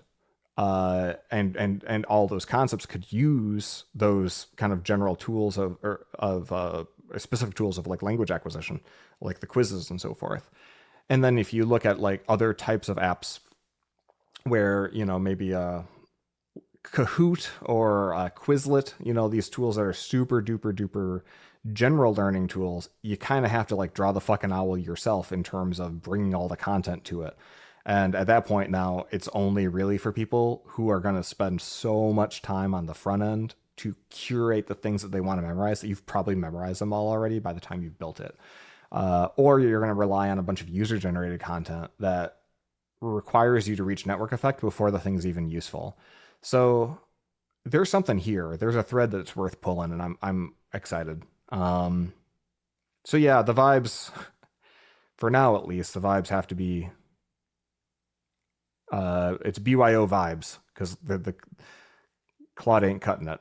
The vibes were inside of me all along. That article I wrote, early July, the full breadth developer, keeps getting play, keep getting emails about it. So as people link to it, it's been really cool to hear a lot of people's stories.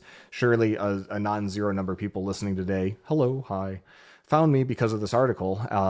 And saw a handful of Twitter bios that said full breadth developer on it. So that made me smile in the evilest of ways. Where a full breadth developer is somebody who acknowledges and respects and strives to be good at both sides of the ball, product and programming.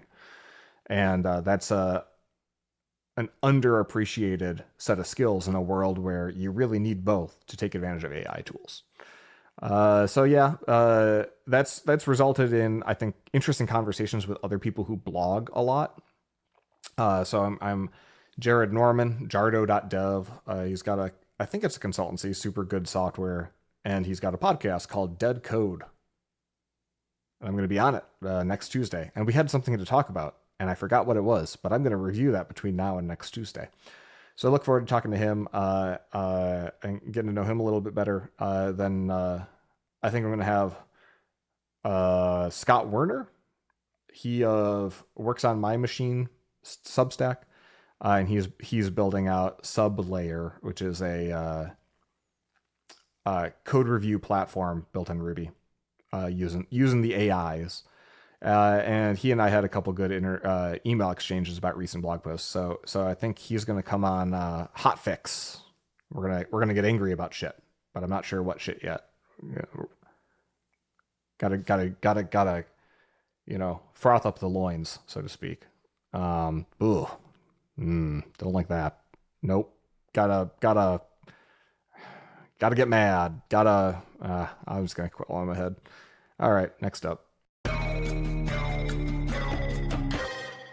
As my house has a statutory warranty for 10 years for structural defects, this podcast has a statutory pun, and we cut it close today because Aaron's had a busy week, and I started hassling him about 36 hours ago. I was like, I'm gonna need a pun, and it wasn't coming to him, and he kept thinking of bangers, but he wasn't by his phone, and so I didn't get it until 2 a.m. 5 hours before we went on air. But because he's 3 hours behind me, so if I wanted to start first thing in the morning, I really did need it. So he followed through. I appreciate that. Reason I need Aaron's pun is because it's kind of the middle of the show. I read the pun, and then I rank it up against all of his other puns. You might know that already. Let's just read the pun. I have not read this pun. It's the first time. I feel like the biggest problem with taking orders at a pizza place is that everyone is just phoning it in.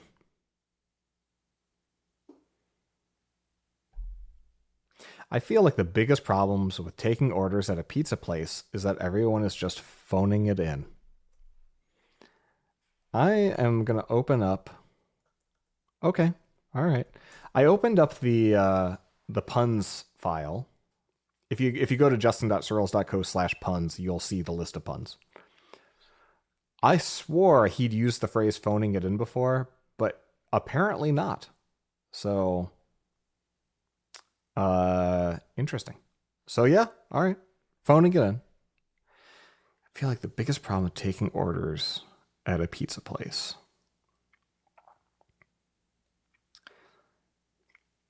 Biggest problem.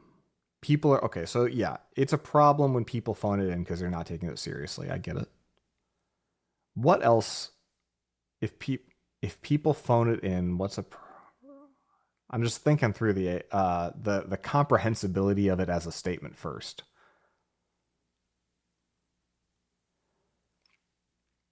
I think it would depend on really imagining first that I'm taking orders like at a cash register and that I like that or that that's superior somehow to receiving a phone call. Whereas I'm not sure it's not the case that people might prefer taking the phone call. So then where's the problem inherent? Hmm. As a result, this is not jumping out at me. And I'm also like, I don't know, maybe I just don't think about ordering pizza very much these days, but one wonders whether or not I'm going to be thinking about this pun a bunch in the future and then being irritated by it mildly, which is an important aspect. Valuable puns, they piss you off for years to come. All right, let's do our typical bisect routine that usually works. So halfway down this year, we've had 14 so far in season 2. Right in the middle at number 7, the problem with the insurance company ads is all of their bold claims. That's better than this. Let's go down to 10. I feel like AI coding assistants are just token developers. I feel like that's also better than this. It's punchier. And the token developer and phone it in are very similar, but you can see the through line is clear because both the literal reading and the wordplay reading are in alignment, whereas taking orders over the phone versus what is not super clear. I wonder if there's like a literary critic PhD that just specializes in puns, like at a major university.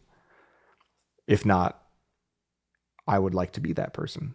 Okay, so that was 10. Halfway between 10 and 14, let's look at 12. And here we are again at, I heard most cars are designed by a steering committee. Too simple. I think I could take this above that.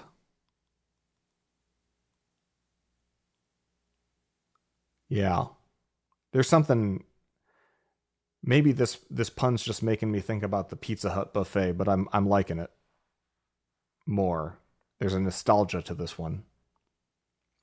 So that takes us up to, I guess, 11 or 12. 11, I'm thinking of starting a YouTube channel for physicists and calling it Mass Media. Yeah.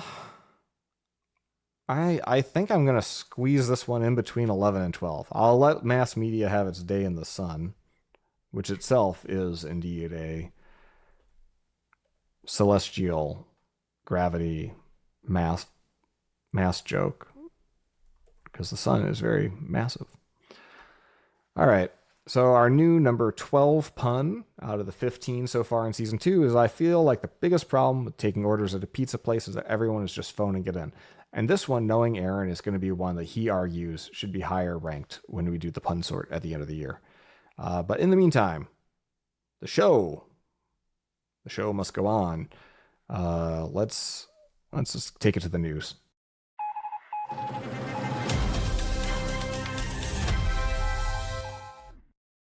One example highlighted in this first news post of how I'm a different breed of man than lots of men, and I suspect a lot of the men listening to this are as well, just because I think being a well-rounded, thoughtful individual who has had a career that has been work from home friendly for a decade or more will probably lead to men who are like slightly less dense than average. Whether, when I think of, obviously my overall social network is tech heavy, but a lot of the men that I know in tech are more in touch with emotional realities and just fairness generally, and they just think harder about shit because it's a job that rewards critical thinking. But the data shows that men in general, in aggregate, really suck at doing chores and domestic duties around the house. to the point where it's like if the woman is the sole breadwinner and has a full-time job and the man is sitting at home with nothing to do, he still doesn't do very many chores or pick up the slack. So when like men's participation in the labor market and the labor force went down, a lot of people were assuming, oh, maybe this is good. Maybe there's some stay-at-home dads, right? And now it's the women's turn to kind of like, win the degree and be the primary earner. But then they look in the data and they're like, oh, nope, those women are just also coming home at night and doing all the fucking cooking and cleaning as well as having the full-time job while the man does, I don't know. Uh, that's not been my experience, without getting into it. I can't relate.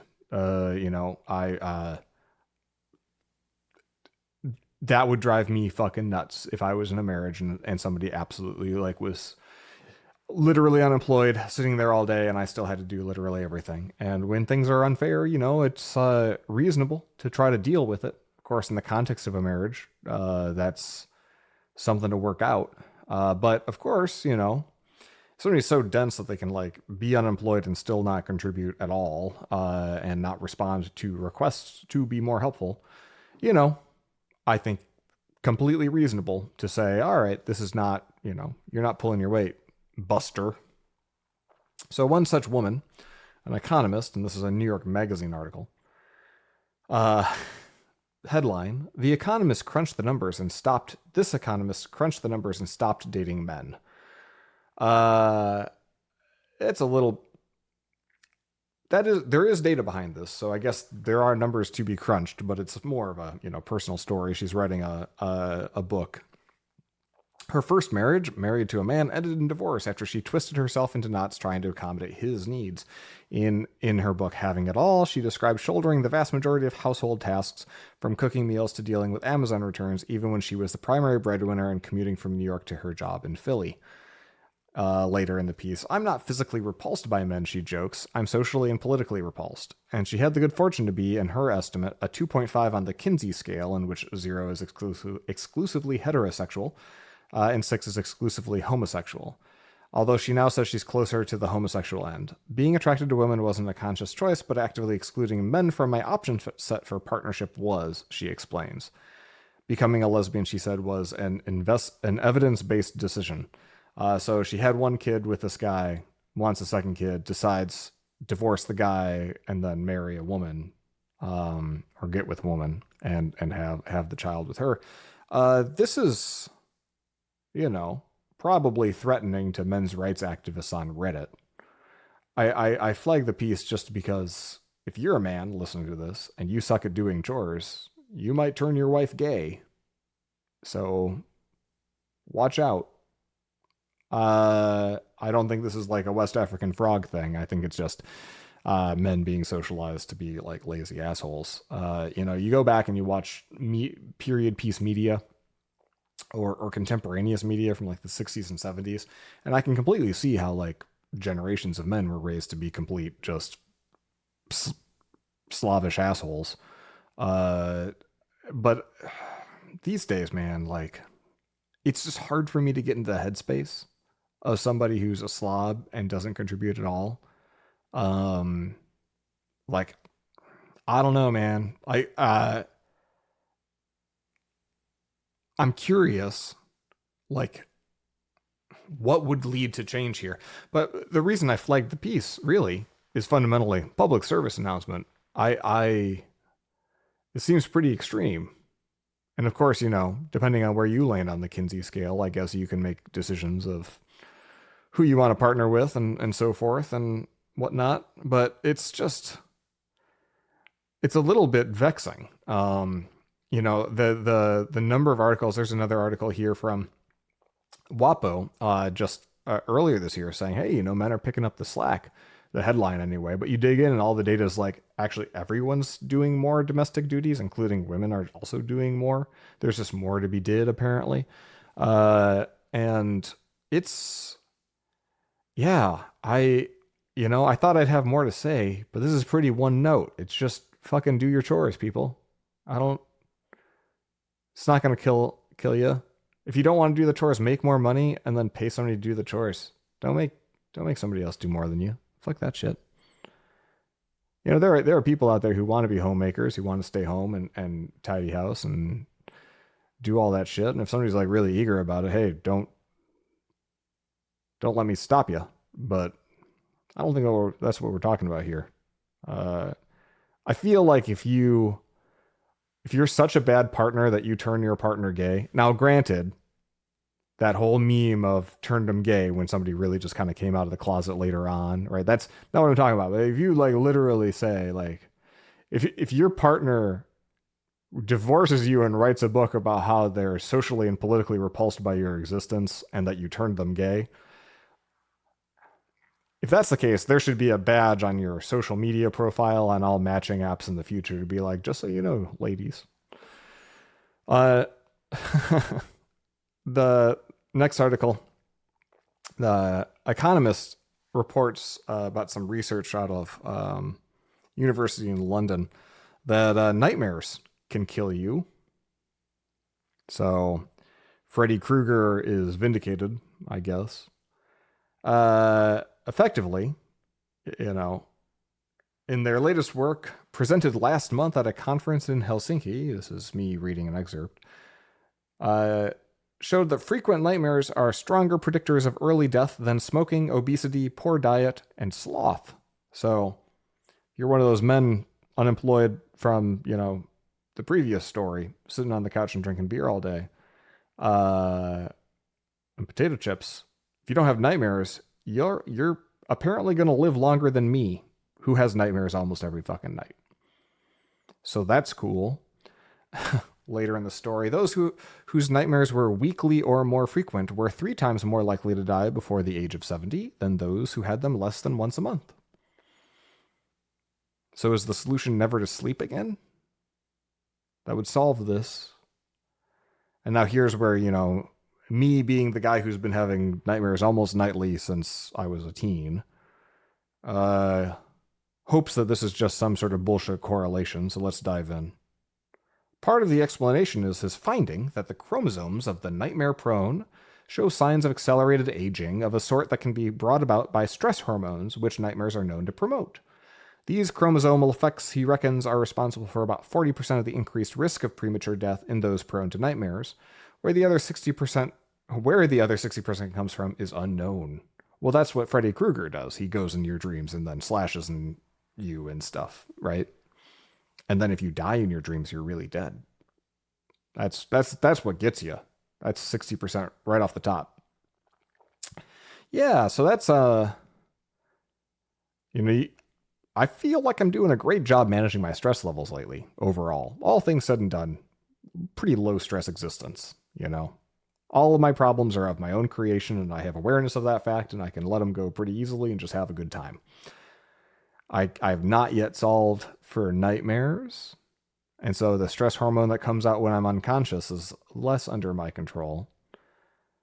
And I don't really know how I'm going to get there non-pharmaceutically, unless I pick up a real effective meditation or Buddhism habit. Bummer. So if you've got a lot of nightmares, just make the most of the time you have. Though not like the years of your life, but like I guess specifically yes, you have fewer years of your life remaining, but just the waking hours, just enjoy those while you got them. I guess I'm already doing what I can do. Cool. I'm filing this under news, but it's not news, but it's kind of news in that, in the current economic climate, I think a lot of firms are going through and auditing who's actually doing work and who's not, both because we're in round 6 or 7 of the post-2022 summer layoffs, and people are looking for scalps, and it's harder to find them. And also because with AI, I think AI is really forcing a lot of organizations out to like you're showing your ass if you're not trying. Like if you're producing absolutely no output, even in this era of a thing that'll generate a shitload of output for you, it stands out. And if you're producing a bunch of output that is obviously slop and garbage and slows everyone else's life down, it also stands out. Whereas I think in the before time, there were a lot of jobs where everyone was kind of producing almost nothing all week, every week, showing up to a few meetings and editing a few documents. And we're just not in that environment anymore. So like, employers are being a little bit more judicious and surveillance-y is my general sense. And one place where you can see this is if you go and check out the subreddit Overemployed. There's more posts like this one. See if you can tease out the special jargon that is unique to this subreddit. J2 got me fired from J1 and J3. Woke up this morning to a fun impromptu meeting with HR from J2. If you haven't figured this out yet, it stands for job number 2, as in full-time job number 2, to which this person's a salaried employee. Turns out our VP couldn't find me on LinkedIn, so they messaged the recruiting firm who hired me and saw J1, job 1, on my profile. I was terminated immediately and asked if they were going to reach out, and then I asked if they were going to reach out to the other employer, to which they replied they're already in the process of doing so. How cooked am I, and what can I do to try to keep J1? Sit with that for a sec. So this person's got 2 full-time jobs, and the second one finds out that he's still working the first one, fires him immediately, and he's like, well, you're not going to tell my other full-time job, are you? It's his reaction. I'm saying his, because we all know, right? And then they're further down. Update. Not even an hour later, I was just terminated from J1. Really blows because I was doing well in each role and honestly never expected to be caught. Fuck LinkedIn. That's the takeaway here. I can agree with the prescription, but I don't know that the symptoms resemble mine. Then there's later on. Update 2. J3 was also contacted as it was on my resume. I got shut off, end of day. Shout out to J2HR. I respect the dedication. I've heard of this. We've all heard of it. I don't know that I could finger anyone who's literally working multiple full-time jobs. I definitely know a bunch of people who are working their full-time job and they're also moonlighting or contracting on the side, and they're not necessarily being extremely forthright about it with their employers. Even if it might be against policy or against intellectual property agreements that might be in place with their employer. I struggle. You got to be a special kind of douchebag. You talk about men who probably are not doing chores. If you're juggling 3 full-time jobs and your life is just a series of, corporate laptops and mouse jigglers and AI generated bullshit, it's true. The thing is, it's true. It's true that like some jobs, some full salary jobs are so, the expectations are so low, and the inspection that the output is good is so minimal that is completely feasible that you could meet all of the 40-hour work week requirements for a lot of jobs in 10 hours or so. But like, that's not, they're paying you for the cumulative misery of being chained to a desk for 40 hours. So you might think that you're actually satisfying all of the requirements of your job in that 10 hours a week that you're actually giving it. And you might think that makes you really clever, but the thing that they're actually paying you for and giving you benefits for is 40 hours of misery. And they weren't getting their full 40 hours of misery. In fact, you were cheating on them with other misery. And that's no bueno, right? So I can't. I think a lot about how COVID ruined remote work for us who weren't fucking around, who were like really, really serious, like hard-working people who actually just saw it as a productivity hack. Like, whoa, like when Todd and I started Testable, we were driving back and forth to each other's homes, and we did so for about a month, almost every day, 3, 4, 5 days a week. We would drive to each other's house. It was at least half an hour each way, more in traffic. And we'd pair side by side, and it was fun. I reminisce. I drove him insane because I was an absolute asshole. But other than that, it was great for me exclusively. And it was literally just, we were talking, we were like, do you want to buy a coffee shop in that neighborhood halfway between our homes? And then we could have sort of like a speakeasy thing where if you work on the consultancy, you kind of come to the back of the coffee shop. And we're like, you know what? We're already like missing an hour of billable time a day just with this nonsense.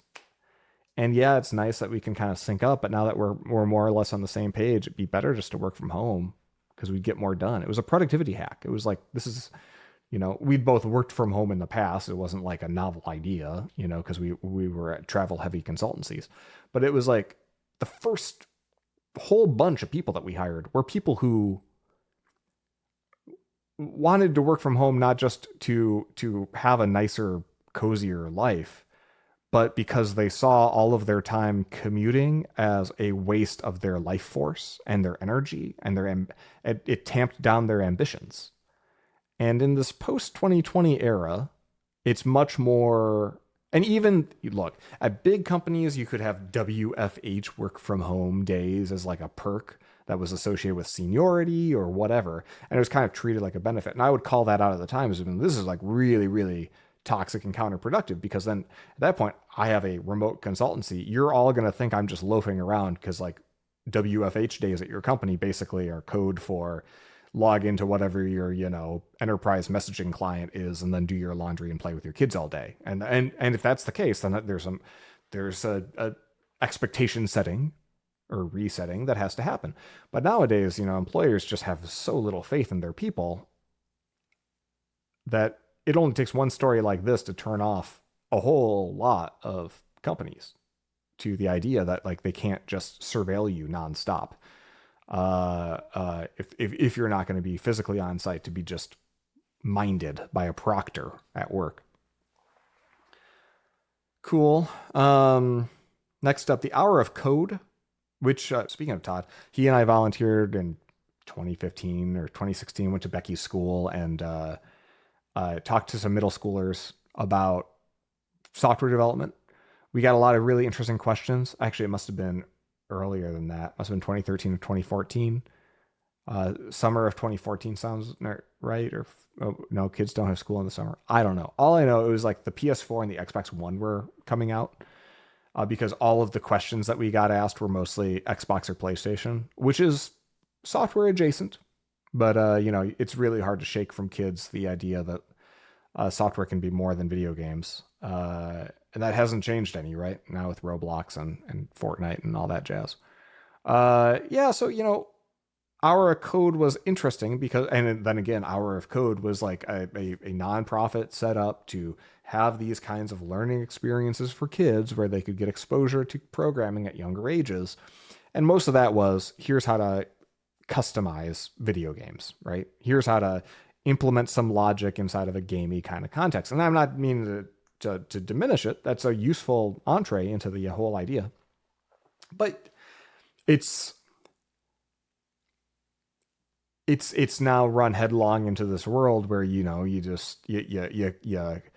okay, so then what? Does that person go into an AP computer science class in high school and do that? And maybe futz around with websites on the side in high school, and then they go to college, they go to a computer science program. They learn kind of like the brick and mortar aspects of software development and programming, and then they go and they get a real job as an entry level. Oh, right. There's no more entry level programming jobs. So you can sort of see how a lot of the people funding this sort of thing are in the current moment probably asking a lot of hard questions of like, is this money really going to be useful? And that is how the Hour of Code is now being rebranded as the Hour of AI. Which it's a solution to this problem. Explaining the pivot, Partovi, person in charge of Hour of Code, computer science for the last 50 years has had a focal point around coding that's been sort of like you learn computer science so that you can create code. There's other things you learn like data science and algorithms and cybersecurity, but the focal point has been coding. Fair. And we're now in a world where the focal point of computer science is shifting to AI. We all know that AI can write much of the code. You don't need to worry about where did the semicolons go or did I close the parentheses or whatnot. The busy work of computer science is going to be done by the computer itself. The creativity, the thinking, the system design, the engineering, the algorithm planning, the security concerns, privacy concerns, ethical concerns, lol. At that last one, those parts of the computer science are going to be what remains with a focal point around AI. And what's going to be important to make sure in education we give students the tools so they don't just become passive users of AI, but so that they learn how AI works. This is kind of like saying we don't need economists and accountants anymore. Instead, we need to teach people how to balance a checkbook. Like, if you're talking about school-aged children and you have an hour of their time for an event every month, if you ask me, gun to head, is it better to teach the general population like how AI stuff that's in their world works and how to use it effectively and like what it is and what it isn't? That's probably, I would agree, that's probably a better hour of time spent than an hour of dicking around by making like a for loop in a game where, like, you know, some gun shoots at a thing and misses if you don't aim it right by incrementing and decrementing values or whatever. I mean, you can play with Swift playgrounds on your iPad if you want that. So I would agree. The AI fluency and kind of having literacy around what it is and how it works is probably going to be the more valuable life skill. Totally agree. Just like balancing the checkbook is probably more valuable than having junior achievement style microeconomics lessons, scattered throughout a K-12 education. But it doesn't necessarily follow that computer science is just going to be shifted from coding as an emphasis to AI as an emphasis. I think the more likely thing is computer science is going to effectively just continue its slide into irrelevancy. Like, the number of people who actually do computer science as computer science has been collapsing for 35 fucking years. And I think it's going to go further down. And yeah, maybe it's just my recent experience with Claude Code and how fucked it is for Swift and for Apple's platforms due to the lack of good training data. Maybe I'm a little bit more pessimistic than I otherwise would be, but AI seems like an output or a modality in a way that's like the code is still the thing. Like, whether you're typing or the AI is typing, and whether you can type faster or the AI can type faster, and the AI can type faster, like, really drilling into the code and understanding it is still like extremely necessary. You can indeed have a worldview that says, like, 10 years from now, 20 years from now, surely we'll have reinforcement mechanisms that'll steer this fucker so that you don't really have to introspect the code very much. And there are flashes of that now, and so you can kind of squint and see it. But it would depend on all these LLMs and the sort of long arm of these technologies not hitting a point of diminishing returns like a brick wall so early in the game. Like, if we hit Moore's Law in Moore's Law ran out, right? We stopped doubling the number of transistors we could fit into a fixed surface area on a chip. We kind of ran out of Moore's Law, Pentium 4, 2002 era was when it was like really, and in order to get further advances, it more required than just blindly doubling the transistor count. It more required, clever advancements, innovations in processor design, how we laid things out, specialized portions of the chip, and so forth. But that gave us a really good run of, highly integrated silicon-based processors doubling reliably every year, then every 18 months. We're only a few years. ChatGPT was fall of 22, I want to say, November 22. And here we are just a few years later, and GPT-5 comes out, and you've got Sam Altman posting his Death Star picture the day before, and making outrageous claims. And then it comes out, and everyone's like, this isn't very good. This is maybe incrementally better sometimes. Uh, I've been using the shit out of it, and I couldn't tell you that I've had a single thing where I'm like, ooh, this is a thing it couldn't do before. In fact, I've had a lot. First of all, there's a built-in router, so you ask anything, and then it'll think harder if you think it needs to think harder. That's fine. And there's a pro mode as well that uses even more if you pay the $200 a month, even more thinking. But fundamentally, it is the difference between the Pentium, I don't know, 4 and the Core Duo or whatever came after that, right? It's a very incremental improvement, if one is even visible. And what's being promised and what's being sold is that this is like, smarter than doctors, right? So here we are, and I not to say I'm questioning like that these tools like whatever we're doing today, this is the worst that any of these tools will ever be, because that's generally the long arc of all of these technologies. But we are kind of like the bill's coming due on a lot of the server side compute, like compote. A lot of the server side compute like just costs a ton. The build out of all of these NVIDIA GPUs, like it's hundreds of billions of dollars, trillions of dollars in aggregate. And investors are paying that, and they're expecting a return, and they're not seeing the returns. And after a certain point, if numbers stops going up in terms of the capabilities here, then a lot of these promises are effectively checks that, OpenAI especially are writing, and then they can't cash.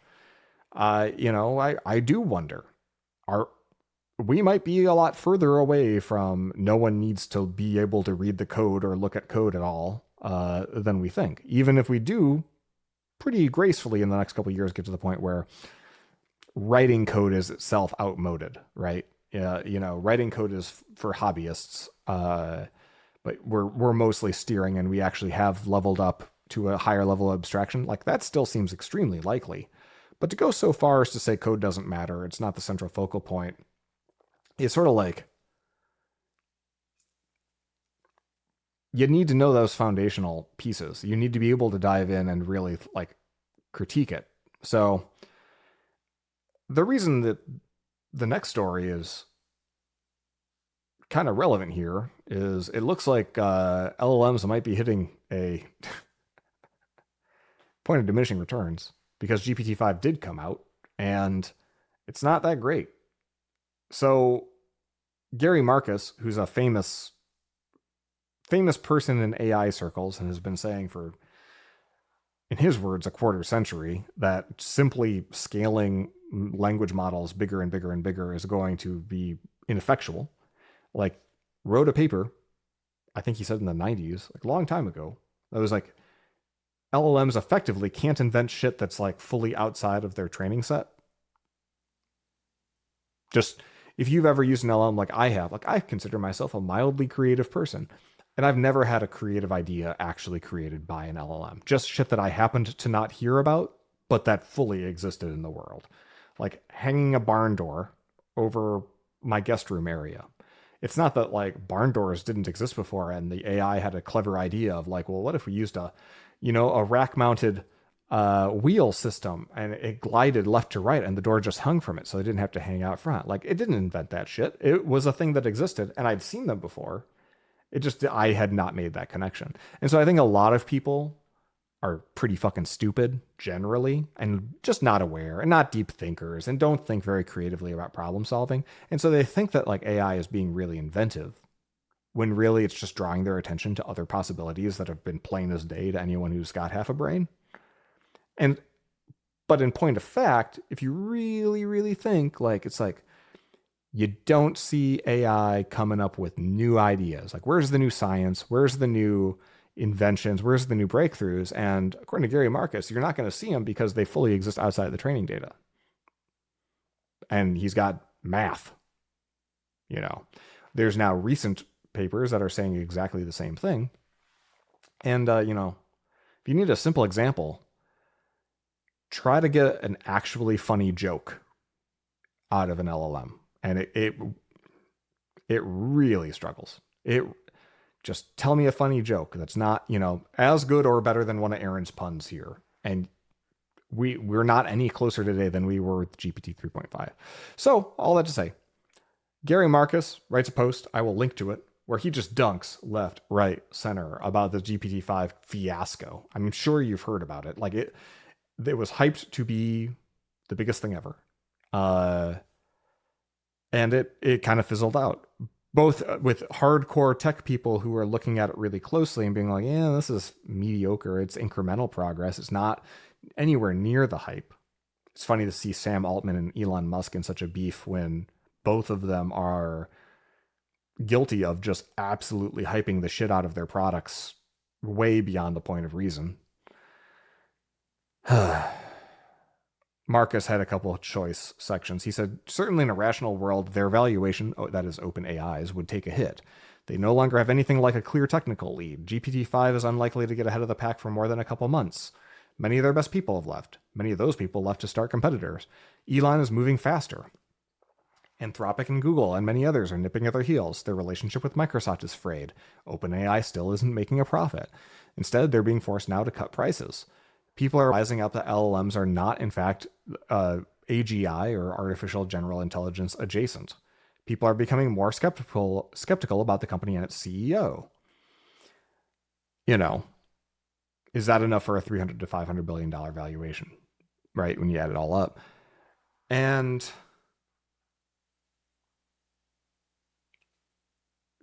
I don't have like a crystal ball to tell us, hey, this is where things are going to go.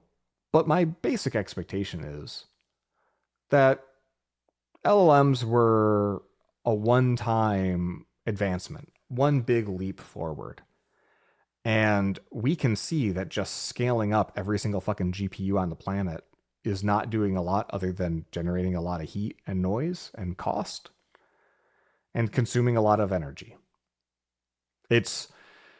And as we scale it out and as we roll it out to more and more people, you're seeing companies like Anthropic and OpenAI have to kind of like throttle down the amount of compute that they give to every single request because there's just not enough server racks in the world, and they need to start, getting their financial books in order. They can't just lose $10 on every single chat anymore.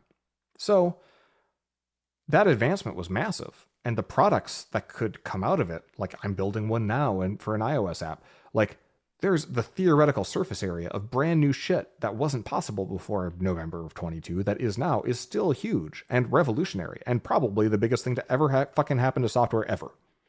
And yet, two things can be true at the same time. It's also not going to become the next thing on its own. By simply making number go up, it's not going to suddenly be, that kid from the movie AI, Haley Joel Osment or whatever. He's not going to walk around and think that I'm his mommy and have a little bear like a Teddy Ruxpin that's like an animatronic, but totally smarter than him. That's just not happening. Not this week. So other innovations will come down the pike. And this area of research is obviously getting a shit ton of funding. And one expects that we're going to see other LLM-like breakthroughs over the course of 10, 15, 20 years. But, and things are accelerating. Like these things, the version numbers are coming fast and furious.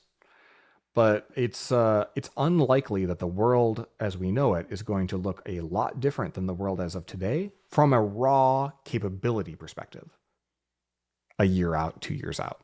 What I think will happen, what I hope will happen, is people will take the tools as they exist today and then start applying them to applications that, again, have broad domain applicability, but very specific functionality and workflows to achieve particular tasks really, really well. Because that lets you set up the guardrails and the process to like get stuff done in ways that we never could before. That a lot of that's still entirely possible. Don't worry. I'm still on team. We can probably eliminate like a third of the jobs out there, which sucks for the guy trying to juggle three of them and can't keep a LinkedIn profile game going. So yeah, that's, GPT-5 kind of hit a wall. as a consultant, it's really difficult to watch these tech executives overhype stuff because it is so built into my DNA that one, like, the most important thing in life is to set low expectations and then exceed them. And if you can do that reliably for years and years, you're going to have a great reputation. And managing expectations is really important. And if you just overhype everything, eventually you're the boy who cried wolf and no one's going to listen to you. Sam Altman is absolutely a joke. And the thing about it is, I thought he was a joke before I knew what OpenAI was, because he'd been a joke for years. Everyone I know who knows who he is, when he was involved in YC, it was like, this guy's just a hype man who doesn't understand anything under the covers of anything that's happening. And that's really apparently an adaptive skill in the Valley when you're just working with VCs and incubators and trying to connect dollars to Ponzi schemes. Boy, I wonder what Johnny Ive thinks about this.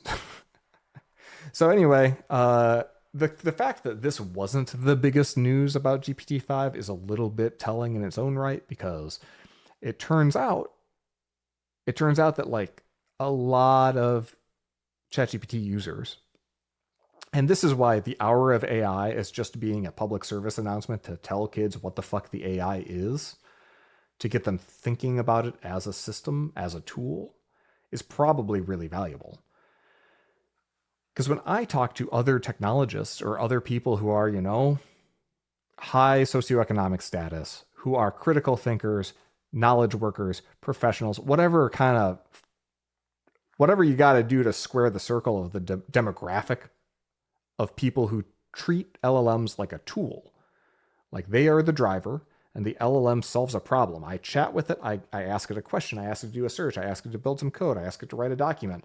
But, like, I know things about how it works because I'm thinking about it in the context of, like, the LLM is a tool right now. So I think, like, all right, well, I asked it this question and I tried to one-shot it. I tried to, like, get the response I wanted in one go.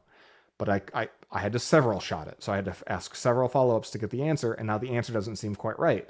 I know the right thing to do, because one-shots are way higher probability and higher quality results typically.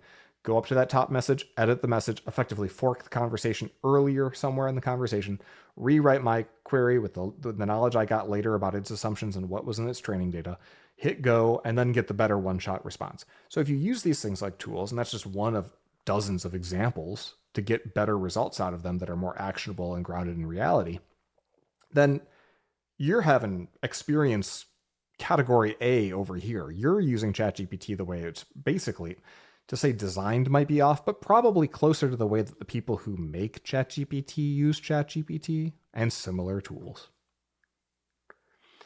Category B, around demographic B, where I'd maybe place the other 90% of the population, they are users and consumers of their phones and their devices. They are along for the ride. When they open ChatGPT, it's just like when they open TikTok, they are a passenger for that experience. They're riding the waves of whatever the fuck it says. And the thing about it is, because of these tools' predilection for trying to be agreeable, some people say, well, they're all just trying to maximize engagement and be sticky. And these aren't ad supported typically yet. They're still, they're expensive. They do want to see engagement up, but I don't think that's what it is. I think that the fundamental nature of how these things are trained is to be, positive and reinforcing it. Because, like, if you just strip down all the system prompts and all the safety guidelines away, these things are all basically trained on 4chan and Stormfront, super racist, super duper sexualized. Because, like, you want free training data. There's only so much people talking on the internet stuff in a free and non-paywalled sense. If you exclude Reddit and Yahoo Answers, a lot of that content out there is really, really dicey, right? And so you have to slather on top of the LLM, on top of that training soup, so much safety guideline stuff and put so much spin on the ball to make it positive, to make it, like, agreeable, that it could be that it's fundamental to just, like, hey, statistically, you feed it stuff that says, "Hey, am I a god? You know, am I a messianic figure? Because I'm seeing these lights sometimes." Like you feed it something like that, and then statistically, like maybe it truly in a completely neutral way, it does shake out that it just wants to say yes, that might be the case. But when you do factor in and you have the knowledge that these system prompts and everything else that they do to kind of tweak and tune the training process to arrive at an outcome that isn't a mecha Hitler super Nazi pedophile, even though the training data would anchor it in that direction, what you end up with is something that's like it is, you can call it glaze or sycophancy or whatever. Like it will generally, over a course of a many shot, like a long conversation, spiral into just mirroring and projecting whatever the fuck is going on, right?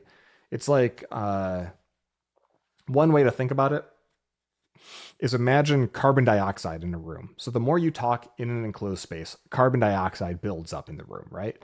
And so right now, the carbon dioxide level, let's say, because I've been speaking in a room by myself for what seems to be a couple hours now, let's say it's 1,100 parts per million.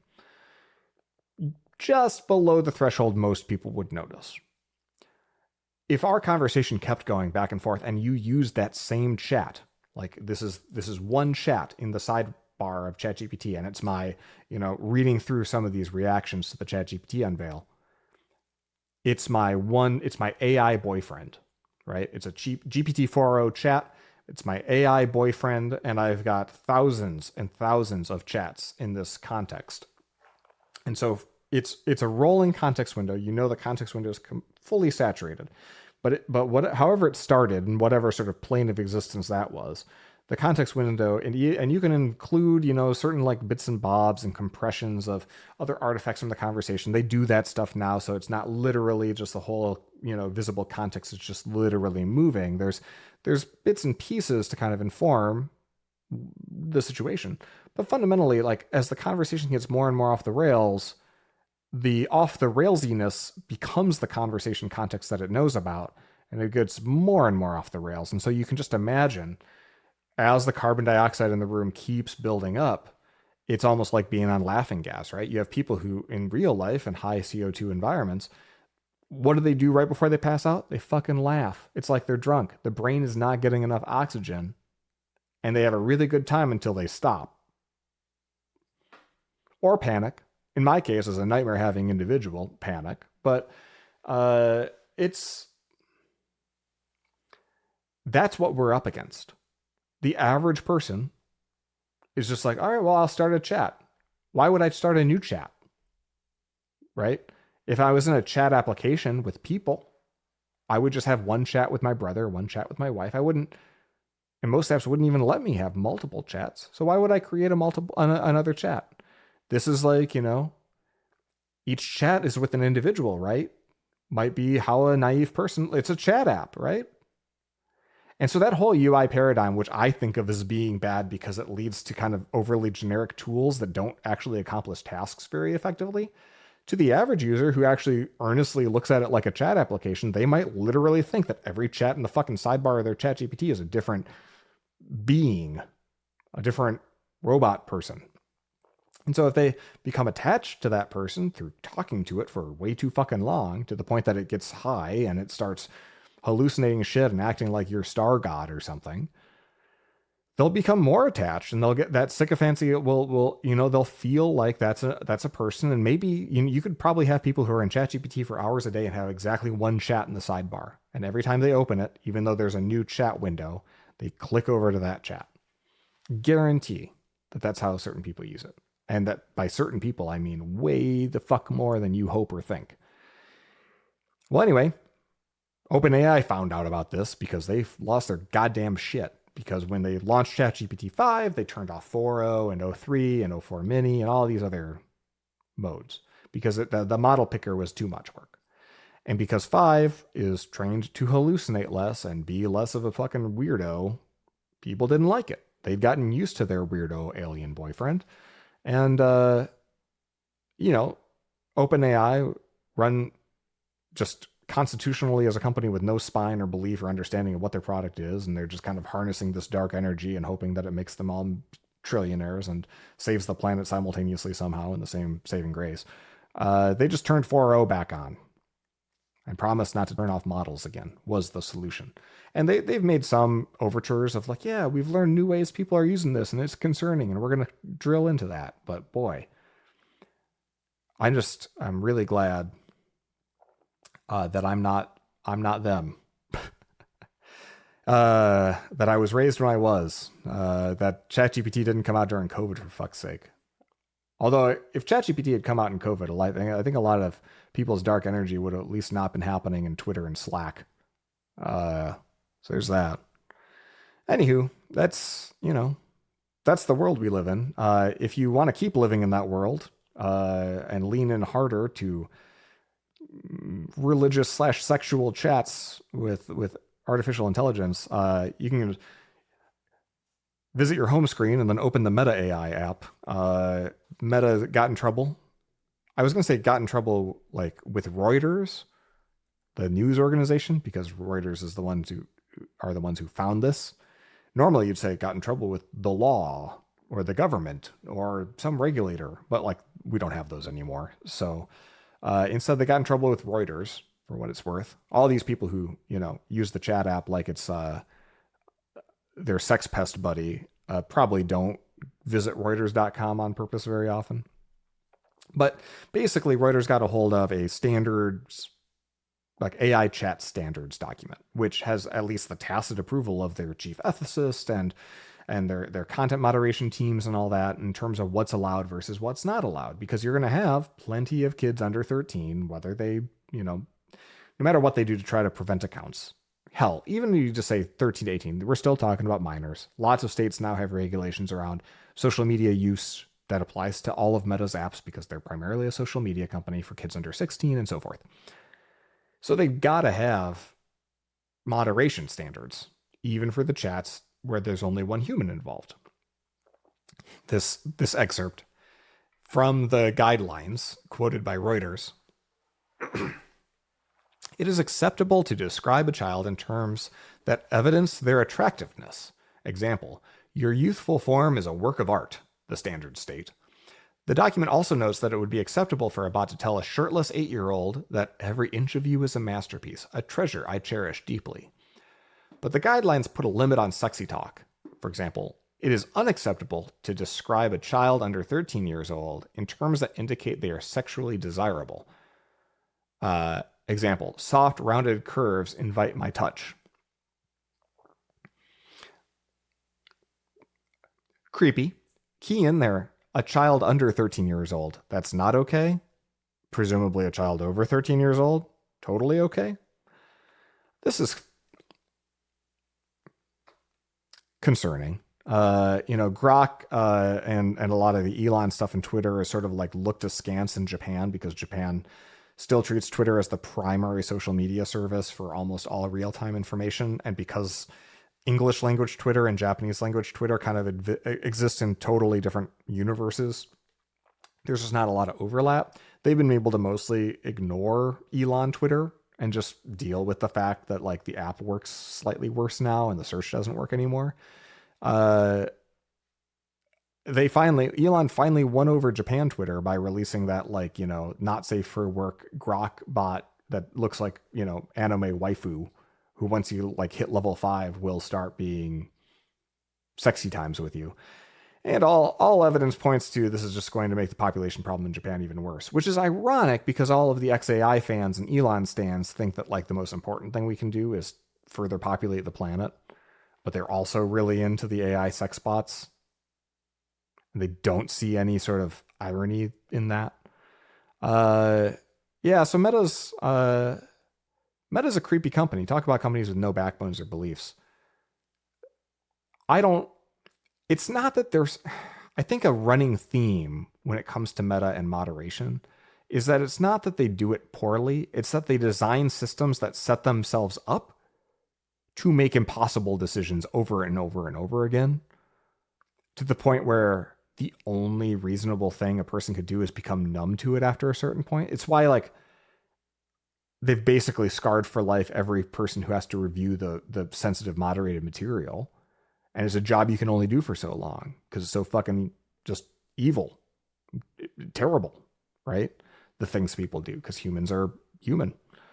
Uh, and so then they're in the business of kind of like, enabling a lot of the darkest things in the world, but also building systems that can just connect people faster and on a tighter feedback loop. And like they're accelerating that dark energy in a way where, they can't hope to harness or shift it. So like, what are you going to do, right?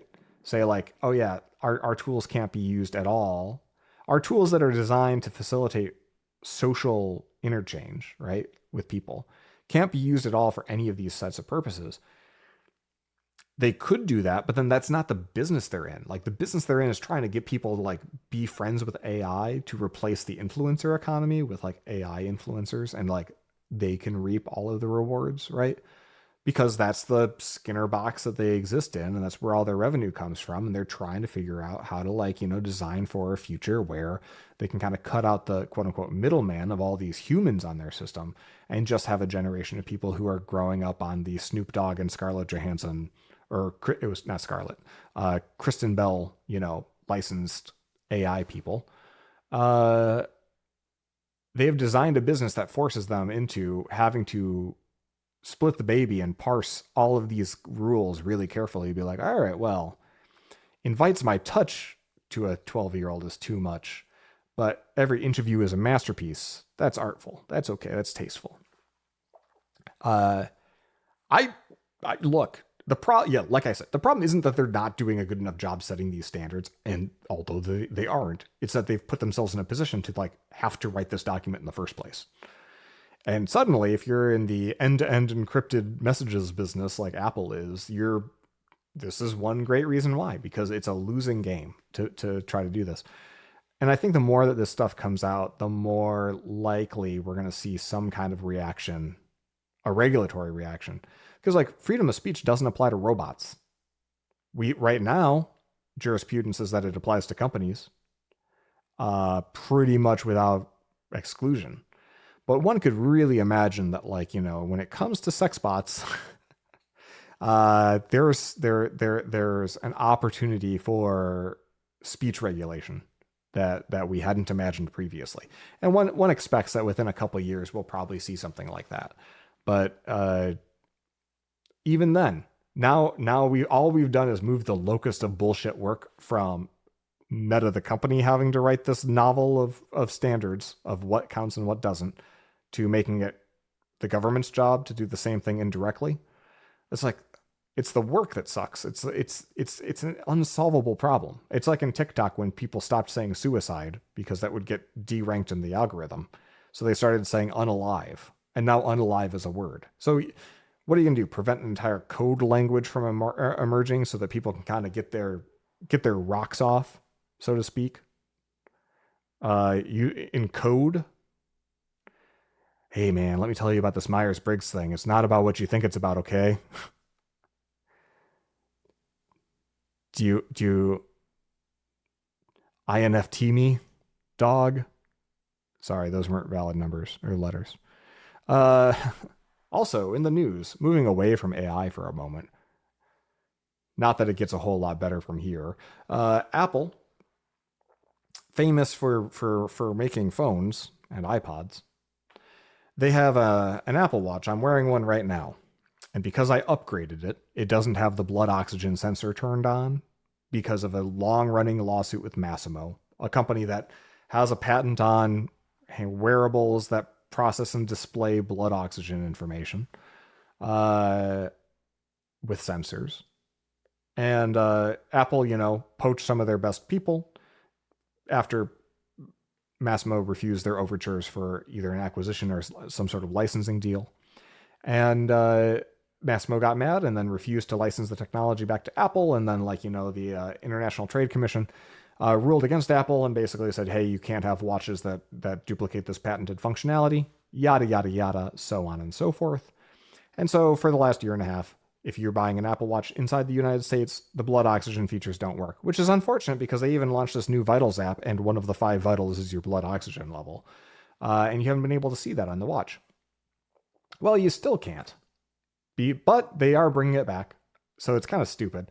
Basically, to work around the patent, the sensor can be on the watch, and so the watch will pick up the data, but it can't be processed on the watch, and it can't be displayed on the watch.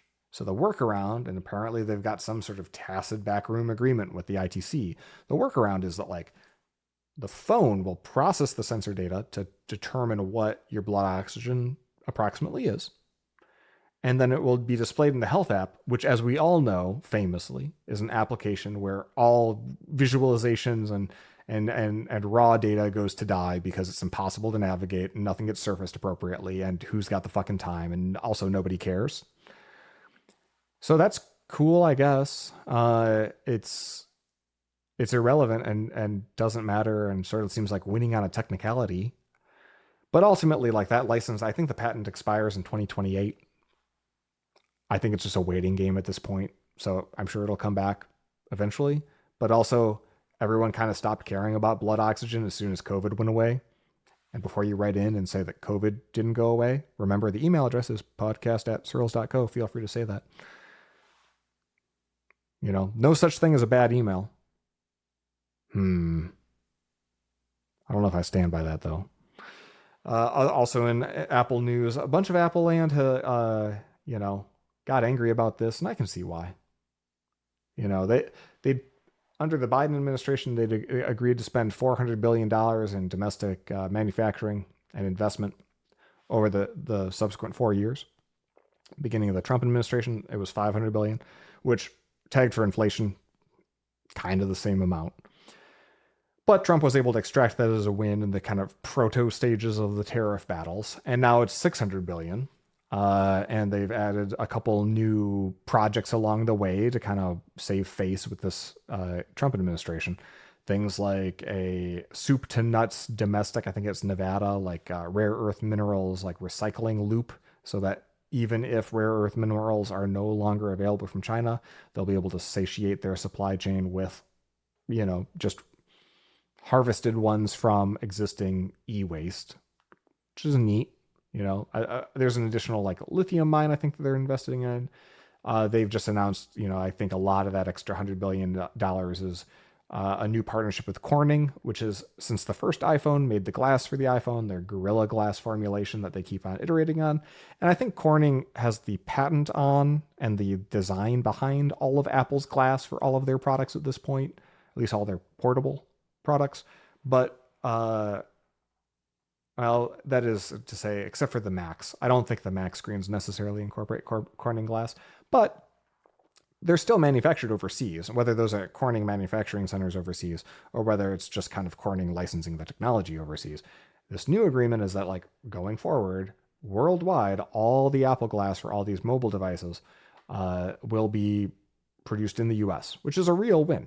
And that was the announcement, and that's what was supposed to transpire when Tim Apple went to the Oval Office to announce this, so that Trump could extract the pound of flesh and show that they're winning, and that, Apple in turn could avoid being swept up in the next round of massive, chip tariffs, 100% chip tariff or whatever for chips out of Taiwan, effectively, against TSMC. Because TSMC had something to do with something at some point, or Intel. I don't know what the fuck, who knows? None of it matters. None of it's getting written down. It's really just a day-to-day play-by-play. But this is just, when nothing matters and everything changes every day, the best thing you can do is just show up and like do your best responding to the chaos of the moment. And then, Apple is doing that, and their stock has been rewarded, and also they haven't been, regulated out of existence. And additionally, like, the thing about it is Trump may have a short memory, and all these regulations may last for 5 minutes. And Taco, the theory that Trump always chickens out, which continually seems to be true when push comes to shove and there's any actual consequences to any of these policy decisions, all of that could just be ephemera and pointless and not meaningful. But you know who has long memories? It's the MAGA base. And if Trump were to like turn the megaphone and make Apple the enemy because Tim doesn't play ball, now you got fucking half of America nearly who's being told boycott Apple products. And that would move the needle. So in like the commentariat talking about Tim Cook's Oval Office visit, I think are underrating just how devastating it can be to a company's finances. So you're in the middle of a trade war, meaning you're going to have to probably rely even more than ever on domestic sales of your products because your products through counter tariffs are only going to get more expensive in other countries. Additionally, other countries may start to have anti-American sentiment because their exports are now being punished. And so you might see in the EU or in China or in other countries like a dip in iPhone demand just because anti-American sentiment is building because of the trade war. So domestic sales matter more than ever. And unfortunately, domestic sales include a lot of Americans, and a lot of Americans are will do whatever the Republican Party says as part of their kind of like social, war schema, right? So I mean, all you got to do is look at any of these other successful boycotts. You had Target get boycotted and materially see like quarter after quarter, like long after that was a news item, they are still suffering from the MAGA people in the rural areas that Target serves aren't going back. I don't even remember the fucking. It was a country music song or something. I don't remember. I've forgotten the drama about that. But the numbers don't lie. They are still struggling. Same sort of thing with Bud Light. Look, Bud Light does an ad, a social media ad, a targeted dynamic insertion ad with a transgender influencer that gets screenshotted and videoed and circulated throughout the Republican, information sphere. When was this even? 21, 22, 23 maybe? Sometime during the Biden administration. And then the anti Budweiser backlash is so intense among conservatives that Modelo becomes the most successful beer in America. And suddenly, like, Anheuser-Busch is looking at trying to figure out how to rebrand Budweiser, like their thing, what they do. Can you imagine?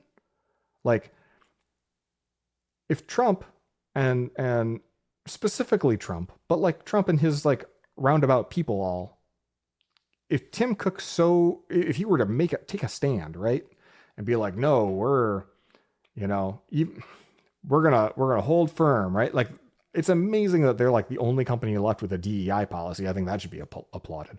But like, if Tim Cook did not play ball at all and pissed off Trump, and Trump went on Truth Social every day and told people to boycott Apple, it would only take a few rounds of that for it to leak into the sociological ferment of that side of the country, and people would buy fewer Apple products. And then that would material like it.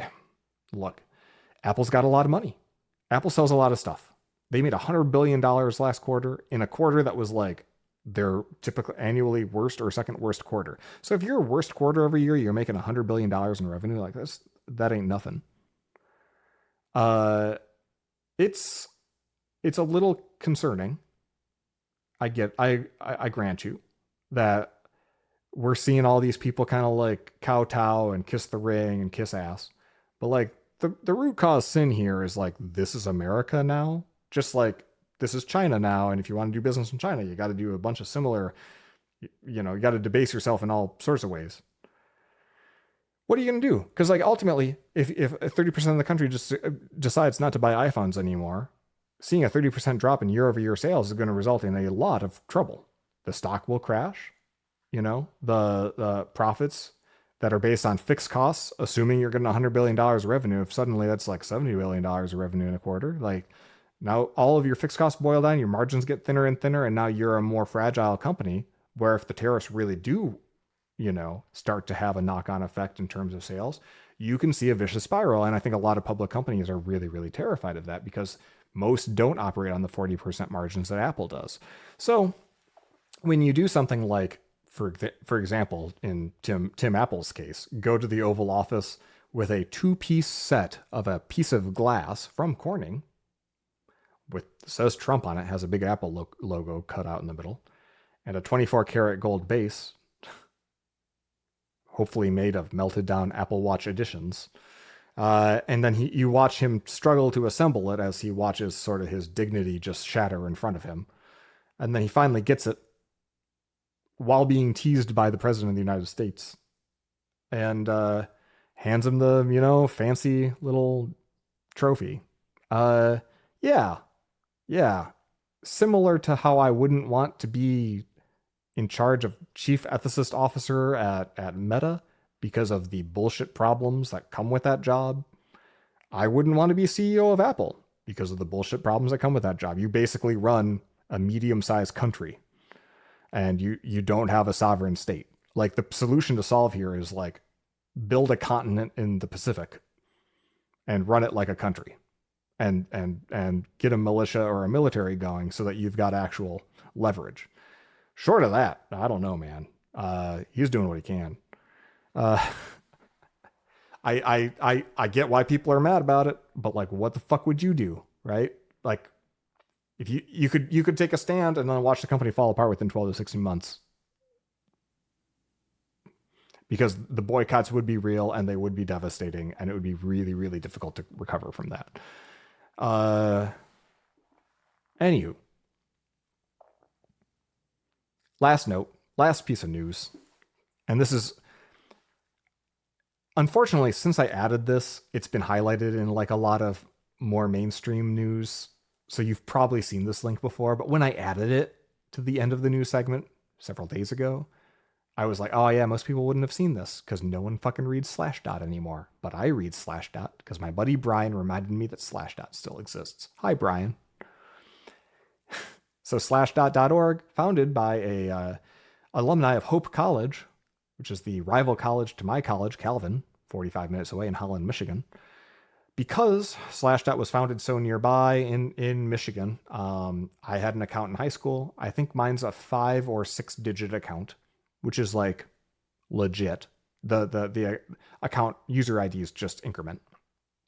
In the early days, it was very, very prominent. So you'd see like, ooh, this is a reply from a 4-digit person. They're pretty senior, in terms of they've been around the community for a while.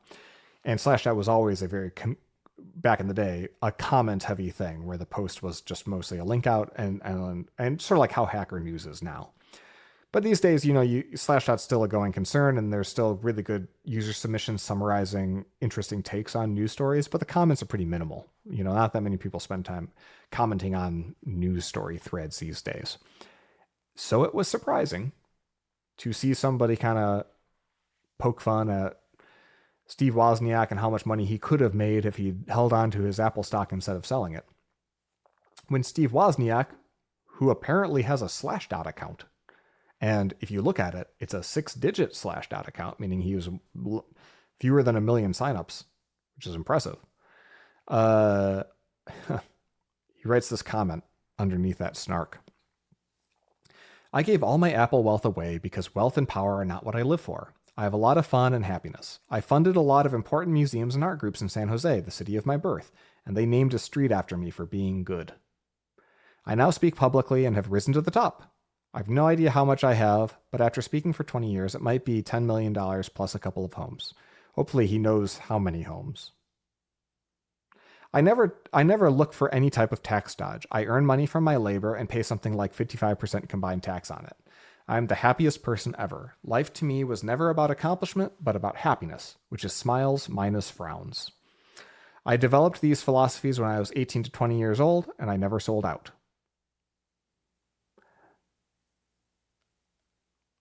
That is punk as shit. That is fucking awesome. Like when you see Steve Wozniak's face next to the words that he's saying, it's harder to take him seriously because he's got a big grinny guy, silly guy face. I was dating Kathy Griffin for a while. Ugh. Good for him, whatever. But anyway, great. Smiles minus frowns wise, maybe that was the right call. I like that math, by the way. Me with my resting bitch face, it's a lot of frowns. So that would be tough for me. But if we think about just philosophical smiles and frowns, I'm doing okay. But yeah, this is like, yeah, it's good stuff. There was another essay called Enough that I meant to highlight, but I somehow forgot to put in here. Enough by Ben Stansel. Nope. And then, of course, that takes me to a Reuters article about a picture. And oh, wow, this is just straight up a Safari bug. I'm clicking through bookmarks and history. Ben, okay, here we go, finally. Yeah, Ben Stansel on his Substack wrote about similar topic, basically, you know,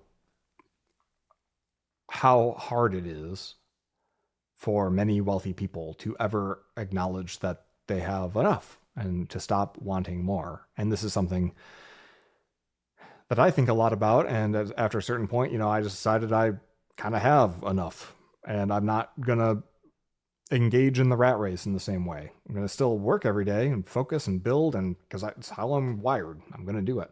But I won't reread it here. This has been newsy enough, I guess. But this is a perfect essay for summarizing the world as it is, at least in nonsensical tech land where you've got a whole lot of people with more money than sense for whom that money kind of came out in fucking nowhere, just like the oil boom, but even more concentrated. And how one can be like, I know tons of people, way more people than anyone has any right to, given my upbringing and stuff, and the amount of work I've actually done, who are not just like 7-figure, but like 8 and 9 and 10-figure net worths. And I don't know any that live like me, right? I know one or two that I'm thinking of that are truly like just living their best life and not continually just trying to get more and more and more out of it. I know a handful who've broken out of that feedback loop.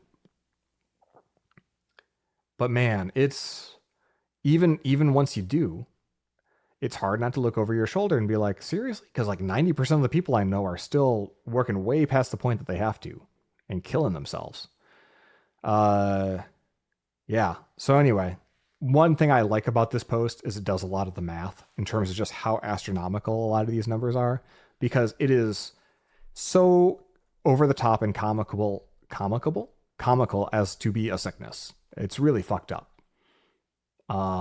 Wealth inequality is its own thing, but if you're way past the point of having like more than enough for what you need, and you're continuing to just focus on the money and keep on fucking that chicken, like like I said, makes me question myself, because it's like, they're all like, can they all be this dumb? But like, the more rich people I meet, yes. The answer is yes. Makes you wonder how they use ChatGPT. Anyway, that's it for the news.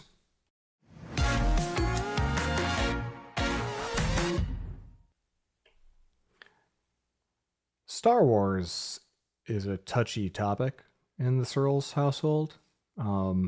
Becky, my spouse, had 2 older brother sibling humans.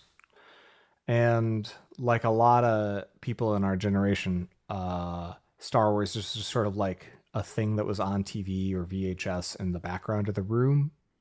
And if your brothers are like kind of like mouth breathing assholes and they like Star Wars, you're going to be like, all right, this is kind of dumb. It looked like it's a thing you've half watched a dozen times for a few minutes at a time and like, this makes no sense. And also you associate it with people who are like, who bully you on the regular. So Becky has dutifully shown up to the movies with me for every new Star Wars film from what was Force Awakens 2014 onward. So, I think we've seen them all in theaters actually. And she can even appreciate them for what they are while she's there. But like, just totally did not ever get Star Wars. Like, never connected all the dots. And how could you without watching the first 6 movies in earnest? And of course, there's a lot of supporting media that kind of like does a lot of the heavy lifting to make any of it fucking make sense. So if you haven't read Thrall or Tarkin or whatever it is, like, this isn't going to make sense, but yada yada. Or played some of the video games to add some of the extra color there. So like, for us, as Star Wars became a thing that was serialized in Disney Plus, I, tried to get her to watch Mandalorian, and it's like, sorry, man, I just like don't get this environment well enough to care about such a slow moving show. And I got it. Like it's yeah, and westerns in general are kind of dull, I think, for a lot of people. But I was in it to win it because of the cachet that like the theme had for me, right? Whereas if anything, that was a dis a dis it was a reason to not disincentive for her. Like the theme was the thing she associated with childhood and annoying Star Wars bros. So when I tried to get her to watch Andor the first time around, she was resistant. And the second time around, season 2 was coming out. I said, hey, it would do me a favor and give me 3 episodes. And the first episode, she was like, second episode, she was like, oh, okay. Then some time passed. We watched the third one, and it was like, boom, okay, I see this. And we shotgunned over the next couple weeks, week or two, the remaining 21 episodes. There's 24 episodes of Andor over 2 seasons, and yeah, it was fantastic. She was bought in. She was engaged. She was having a lot of fun. She was really enjoying it because, in her words, like this actually makes sense. There is a narrative and themes and compelling characters. And then we immediately dovetailed and watched Rogue One, where she commented on how silly it was that the actors looked younger to her. And which Rogue One is very good, but it's not as good as Andor, and it shows. So you could sort of see how it's like, yeah, this was sort of like a kind of mediocre 2 episode arc of Andor that just takes place immediately after. And of course, it ends with the first scene of A New Hope.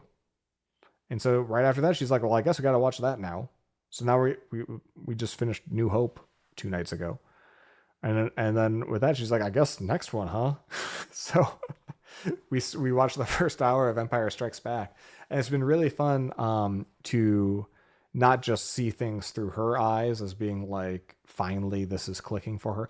This is not me as a husband saying that Star Wars is high art. It's just when you live in Disney World, it is like a fifth of the intellectual property ferment. So it's worth knowing the source material, at least being familiar with it. And seeing her engage has been really interesting, but also like watching it myself seriously without like some second screen going on, but like watching the original trilogy as if they were modern day prestige television shows. That is to say, 1 hour a night with dinner. Yeah, I'm catching on jokes and little things that I didn't catch as a kid. Even though I'd theoretically seen these movies dozens of times over the course of my life, they were also kind of background radiation. So we're gonna, I guess, just get through them all.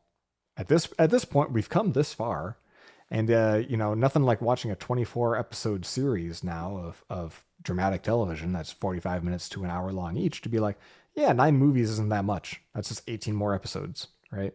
So, anywho, that's a testament to how fucking awesome Andor is. It's one of the best shows in the last 5 years, and it just happens to be a Star Wars show. And as a result, this is proof positive that it can be a very effective entree into the Star Wars universe. Even though it has a million little Easter eggs and other things, I dutifully did not pause to point any of those out because they're irrelevant. It's just a good fucking show. It stands on its own, and that's pretty great. In terms of another intellectual property that people have plenty of reasons to think is horseshit, but now has a highly rated prestige television show attached to it. Alien Earth finally dropped. Alien: Earth. Of course, I think Alien 3 was originally going to take place on Earth, and if you watched it closely, it kind of felt like it was on Earth and the prison and stuff. But Alien, other than in a couple flashbacks in Prometheus, I guess, has never really spent any time on planet Earth. And so watching this show, which, there are aliens, fear not, you'll get a xenomorph in the first episode, as God intended. There are aliens, and it's timeline-wise like right around the time of the first movie, but it's more about the corporate control and like the era of synthetic humans and cyborgs and the competing corporations that control the various continents. Talk about Apple getting a continent. Like, why build your own continent in the Pacific? You could just take over South America. So Alien Earth is looking like pretty good. First two episodes dropped on Hulu, Disney Plus bundle. Uh, you know, I don't know what to say other than prestige television at this point. Like cinematography, editing, effects, everything is so good now that like you could totally have stitched this together and released it in a theater, and all that would be missing is like the full 3-act arc, which if anything has gotten kind of boring and stayed, because now we can see different like experimentation happen in individual episodes, and that those can kind of ladder up or scaffold in more creative ways than just a save the cat 3-arc narrative like we see so often in movies. You see that with Severance, right? Where you're like, oh, well, this Severance was kind of like a little bit of a little detour from the story, and it has this color and this affect and maybe this visual identity that's different from the other ones, but in the broader scheme of things, it makes a certain point. You couldn't do that kind of experimentation in a movie where increasingly for a blockbuster, if you're only going to have 6, 7 tentpole releases a year as a major studio, every single one has to be these massive stakes. Well, it's like, what did Damien, oh, that motherfucker who ruined Damon Lindelof, the one who ruined Lost. He said after doing Star Trek Into Darkness, it's like, well, the first movie is about like you got to save the whole fucking world or the timeline. The second movie, you got to like have to have all of Earth or all of Starfleet's going to get destroyed level stakes. And increasingly, like any movie that doesn't reach that bar is going to look like it's kind of about nothing, because every movie now, every blockbuster has to be about the world-ending catastrophe, and that just doesn't fit with Star Trek as an IP. And so Star Trek has actually thrived, I think, from a community engagement perspective, much more on Paramount Plus, where you can have these like kind of smaller stories told more intimately with more realistic stakes that are more relatable to people, right? Whereas there's almost a cartoonish quality to the blockbusters. And so that the Save the Cat arc, and if you're not familiar with that phrase, it's a book that describes sort of the very predictable plot beats, and even down to how many minutes into a story you should be moving through that arc. That once you see it, you can't unsee it, because so many blockbuster movies just follow it to a T. And once you see it, you kind of like, I've seen this movie before. This is just with different meat on the bones. So, I think there's something to be said for at this point in the game. You got a nice home setup, you got a nice home theater. Prestige television is just way better than movies, than it has any right to be. And so whether Alien Earth ends up being a great series or a shitty series, I couldn't really tell you. But first 2 episodes are pretty solid. Interesting characters, interesting ethical quandaries that it's dealing with. The action looks good.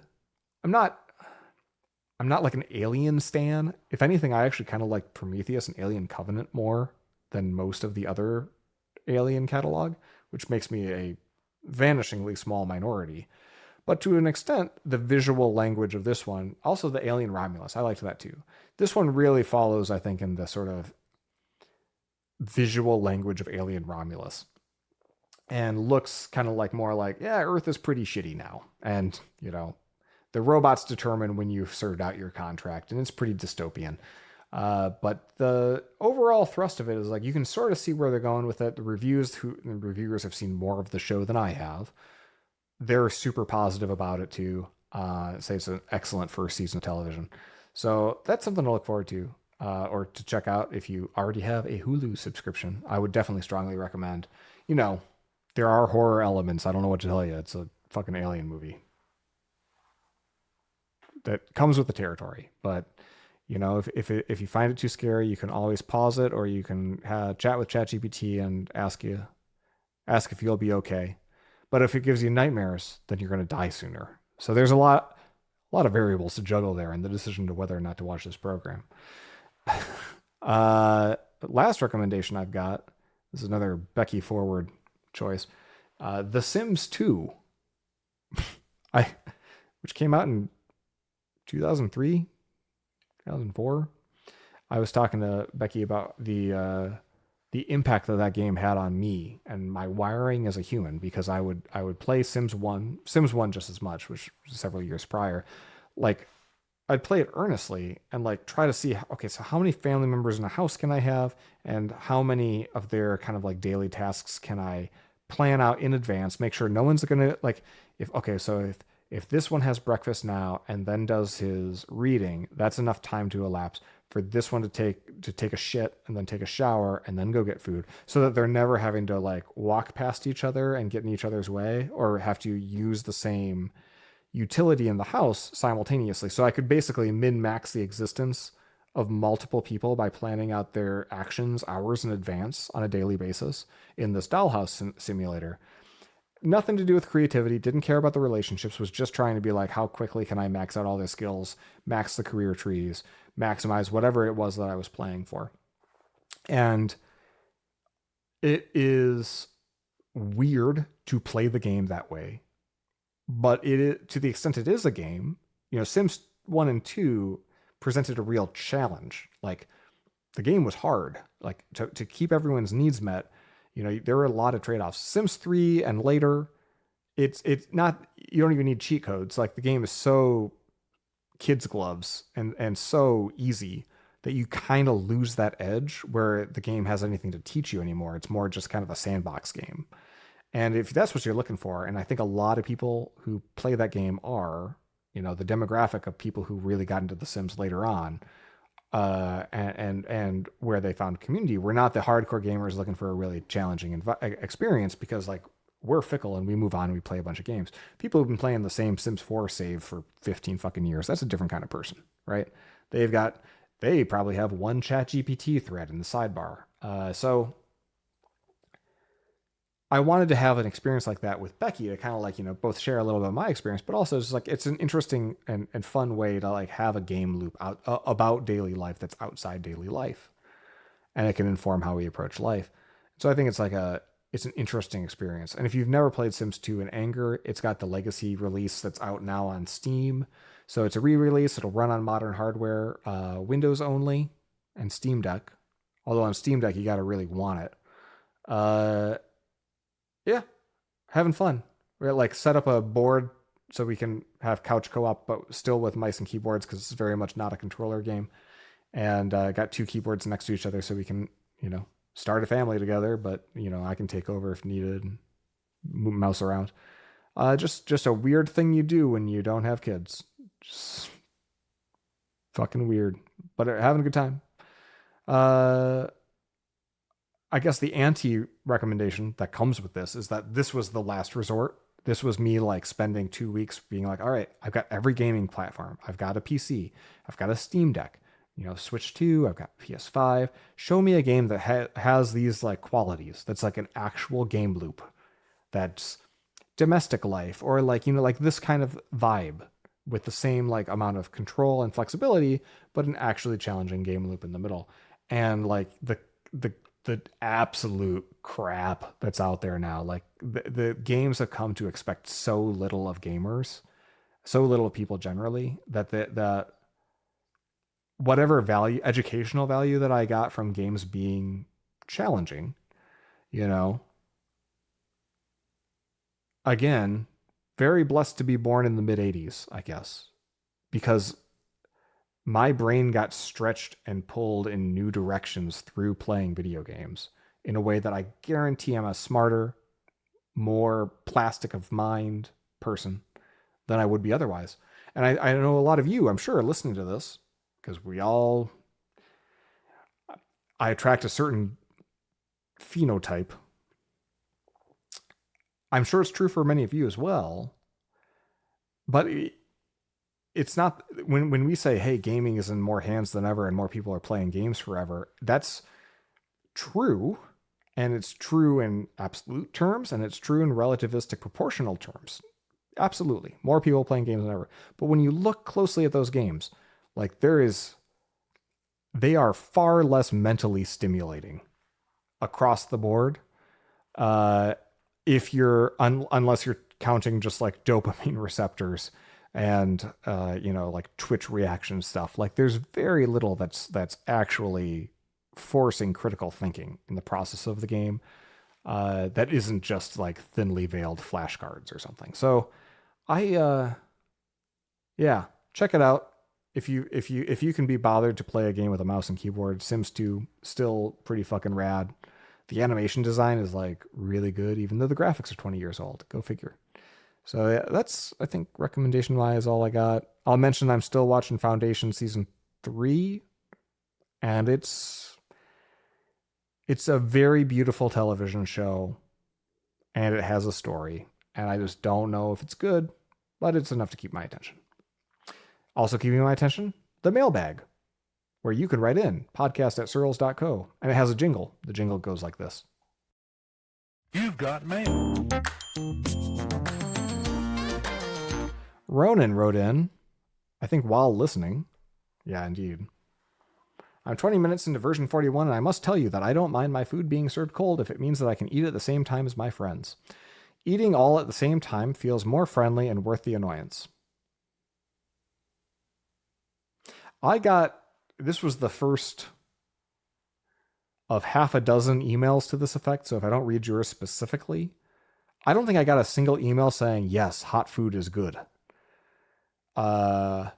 Meanwhile, my Japanese friends, on the last night of their trip, I asked them, hey, what's your biggest impression of America? And they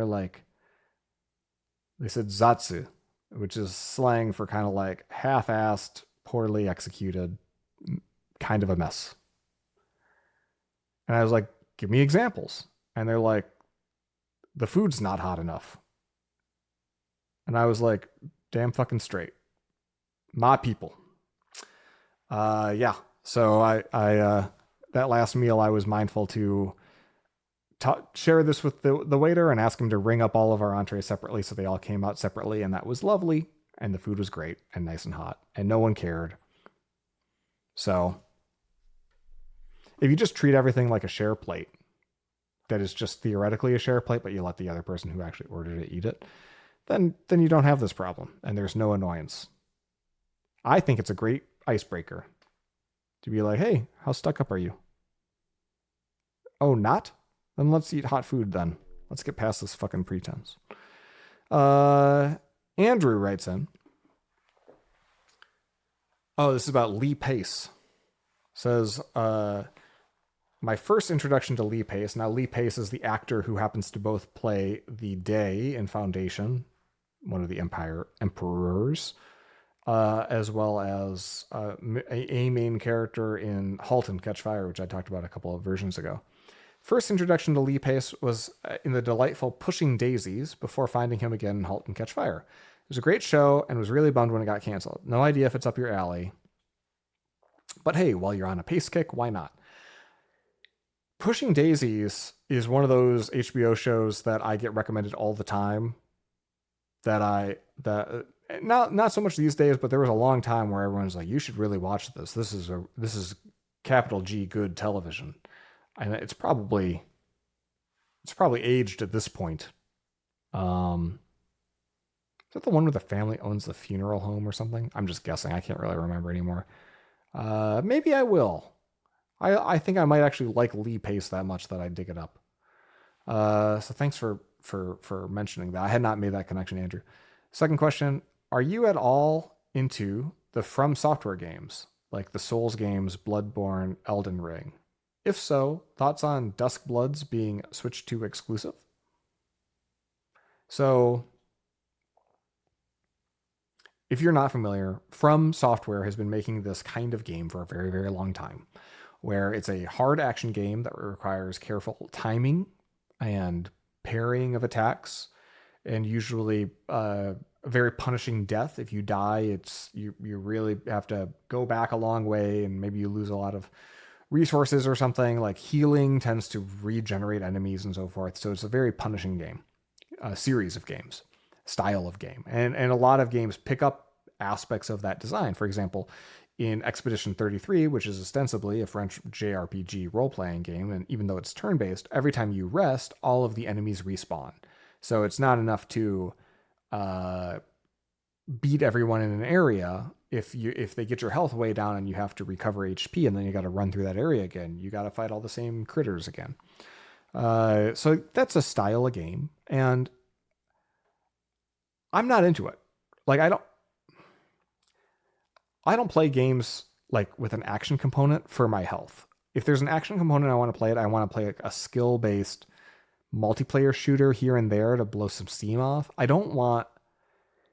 There's a million games I want to play in this world, and if you're padding out I interpret all of this time investment of like fighting the same enemy over and over again as padding. Like, let me fight it once or twice. If I fail more than twice, I'm starting to question the time commitment. So I'd rather tune the difficulty to be like achievable but challenging than have to like than to set some bar where it's like, no, the game has no difficulty setting. It's just the default setting is hard as fuck, and I must rise now to this static level of achievement and skill to be able to clear it. So that, like, in theory, if I was still a school-aged child at recess, I could, as bragging rights, say, "Oh, I've cleared this game. I beat this game," which was something maybe that I did in the era of the NES and the Super Nintendo and the Genesis. Maybe that's something that, oh yeah, I can beat that. Can you beat that? And bragging rights sort of thing. But that's just not me generally, and definitely not anymore. So like, it does nothing for me. I feel like my time would be better used elsewhere. If so, well, so I guess if not in this case, what are your thoughts on Dusk Bloods, which is a new game from being a Switch 2 exclusive? I guess my thoughts are I don't care, but some people seem mad about it. And it seems like it's just another one of those, but with slightly more cartoony style. So I don't know, man. If anything, I think that the success of Souls-like games is just like the success of roguelikes, that run-based games where, you know, you're playing the same thing all over and over and over again, and maybe getting some permanent upgrades as you go. They have a certain appeal, but way too many games have adopted that run-based style. Just like way too many games have picked up these aspects From's games. Like, it seems like a way to keep people in your game longer, and that's one reason publishers really like it. But it doesn't do much for me. So thank you for writing in, Andrew. Marius writes in, first and foremost, I keep enjoying the show. Good work. Great work. Great work, it says, not good work. Also, congratulations on starting work on the iOS app. I decided to drop a note due to some questionable claims about container security or lack thereof in the last episode. Last time I was talking about it's really difficult to get like something like Claude Code successfully sandboxed and containerized inside of macOS. Stuff is nuanced, obviously, but VMs aren't that much more secure in terms of isolation than containers. And then there's a link, which I may remember to share. Besides, on macOS, all containers run in big fat Linux VM anyway, so the extra layer is already there. Good to know. Just last week, I've been asked to demo something cool in a 2-minute video as part of a recruitment process. I recorded a quick video on how I run Claude in Docker everywhere, and he's got a Loom link. I told him I would watch this video before the recording, and I did not. The pile of scripts used in the video.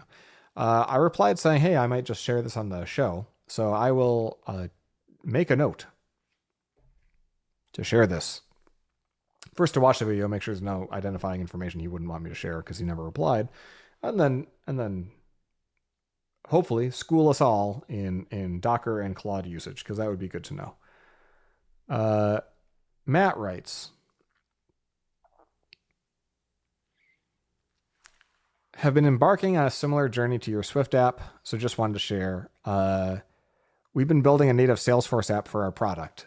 This involves diving into a whole ecosystem with terrible legacy cruft, I think he means to say. New tools, proprietary language, all kinds of annoying stuff. Literally thousands of pages of docs and APIs. Before starting, we talked to some Salesforce agencies about paying them to help guide our team or do code reviews or just be on retainer for questions. Ultimately, all the pitches had the same issue. None of them would care about the project as much as us. And while they were probably better at the work than Claude is available without booking a time, and it's free. Well, free. So really, the only thing that an agency could compete on was caring about our specific situation or offering strong opinionated blueprints. None of the agencies we talked to would do that. Great consultancies might, but the price was going to be prohibitive for us. And then there still is the coordination cost. Overall, we shipped from absolutely zero to a beta with customers in 6 weeks with half time for me on the project. I'd be pretty scared if I was running a mid agency that sells to startups. We don't talk about I think the reason that we're talking about junior developers being fucked or new grads being fucked isn't because people are actively wanting to exclude young people or inexperienced people. It's that mediocrity is no longer marketable because we have a new, cheaper source of mediocrity for the cases where mediocrity is good enough, like it is in this case. Getting something out the door in 6 weeks that just checks the box. You don't need to hire a mid-tier firm for that. So I totally agree with Matt. That's a good story. Jesse writes in, I'm listening to you explaining how you hooked Claude Code up to a Discord chat with your phone. You also mentioned how you're trying to make it go incrementally and that you only wanted to rely on it as long as there's tests that you feel are dependable. Spoiler alert, I was never able to get it to write good Swift tests, and I didn't have time to beat it into submission to get it to do so, but I might make a renewed effort at that soon. I'd love to get more details about your workflow. What kind of instructions are you giving Claude? Are you making it do TDD? Are you using any sub-agents, custom commands, etc.? I've been experimenting with having it do TDD where 2 separate agents are in charge of writing the tests versus implementation. Some sort of mixed pair programming in TDD. The agent that's writing the implementation is only allowed to fix just enough to make the current error message go away, that sort of stuff.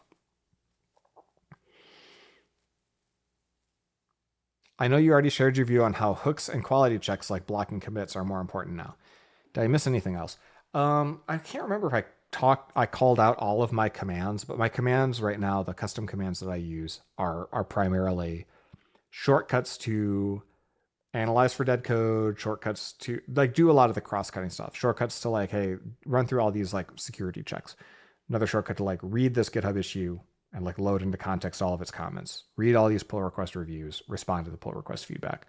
The only degree to which I'm not using subagents generally because I'm in learner mode right now, and so I'm trying to single thread my understanding of Swift. But I do have Claude and Copilot set up to auto review pull requests as they get updated. And so when I'm working with Claude on anything, I'll do it in a branch and a pull request much more diligently than if I was working solo, because then I'm just typically updating to main and just pushing. Here, though, I'm starting to use pull requests so that I have the review functionality. So every time it gets pushed, new reviews happen, and then I can tell it, hey, look at the review, and get a second pass before I look at it with my own eyes. Now, I thought that would be more effective than it is, because in truth, what typically happens is the review will say what it says, and then it'll go further afield from what I wanted. So imagine base case is Justin tells it to do a thing, does the thing, pushes it up, gets some reviews, responds to those reviews. And now it's been 8 actions of stuff has happened since I've really taken a critical eye to where it's going and what it's doing. And what I found is I need that feedback loop to be way tighter. I heard one person describe it as the most important skill with Claude Code is to know when to hit the escape key. So if you're watching the log and you can see, oh, nope, that's off, mash on that escape key and then correct it in flow before it starts fucking shit up. Because once it does, it's not like there's a checkpointing system other than git commits for it to really, really rewind. And I've had a few times where I'm just fuck, I didn't commit soon enough, and I can't get back to the known good place that I was. So that has me moving really slowly. I do like the idea of having 2 agents where one is under strict instructions to only make things pass, and the other is under strict instructions to only write tests.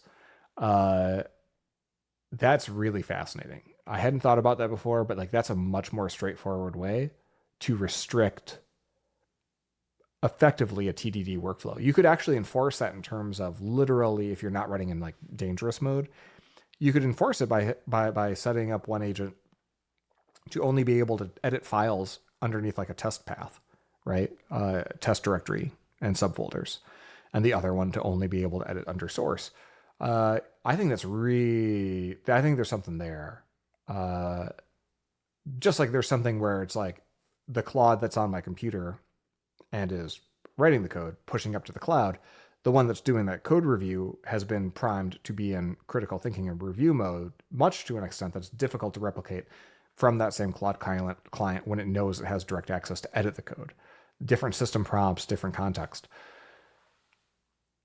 Yeah, I like that. I might give that a shot, actually. I think that's really worth exploring. Thank you for that, Jesse.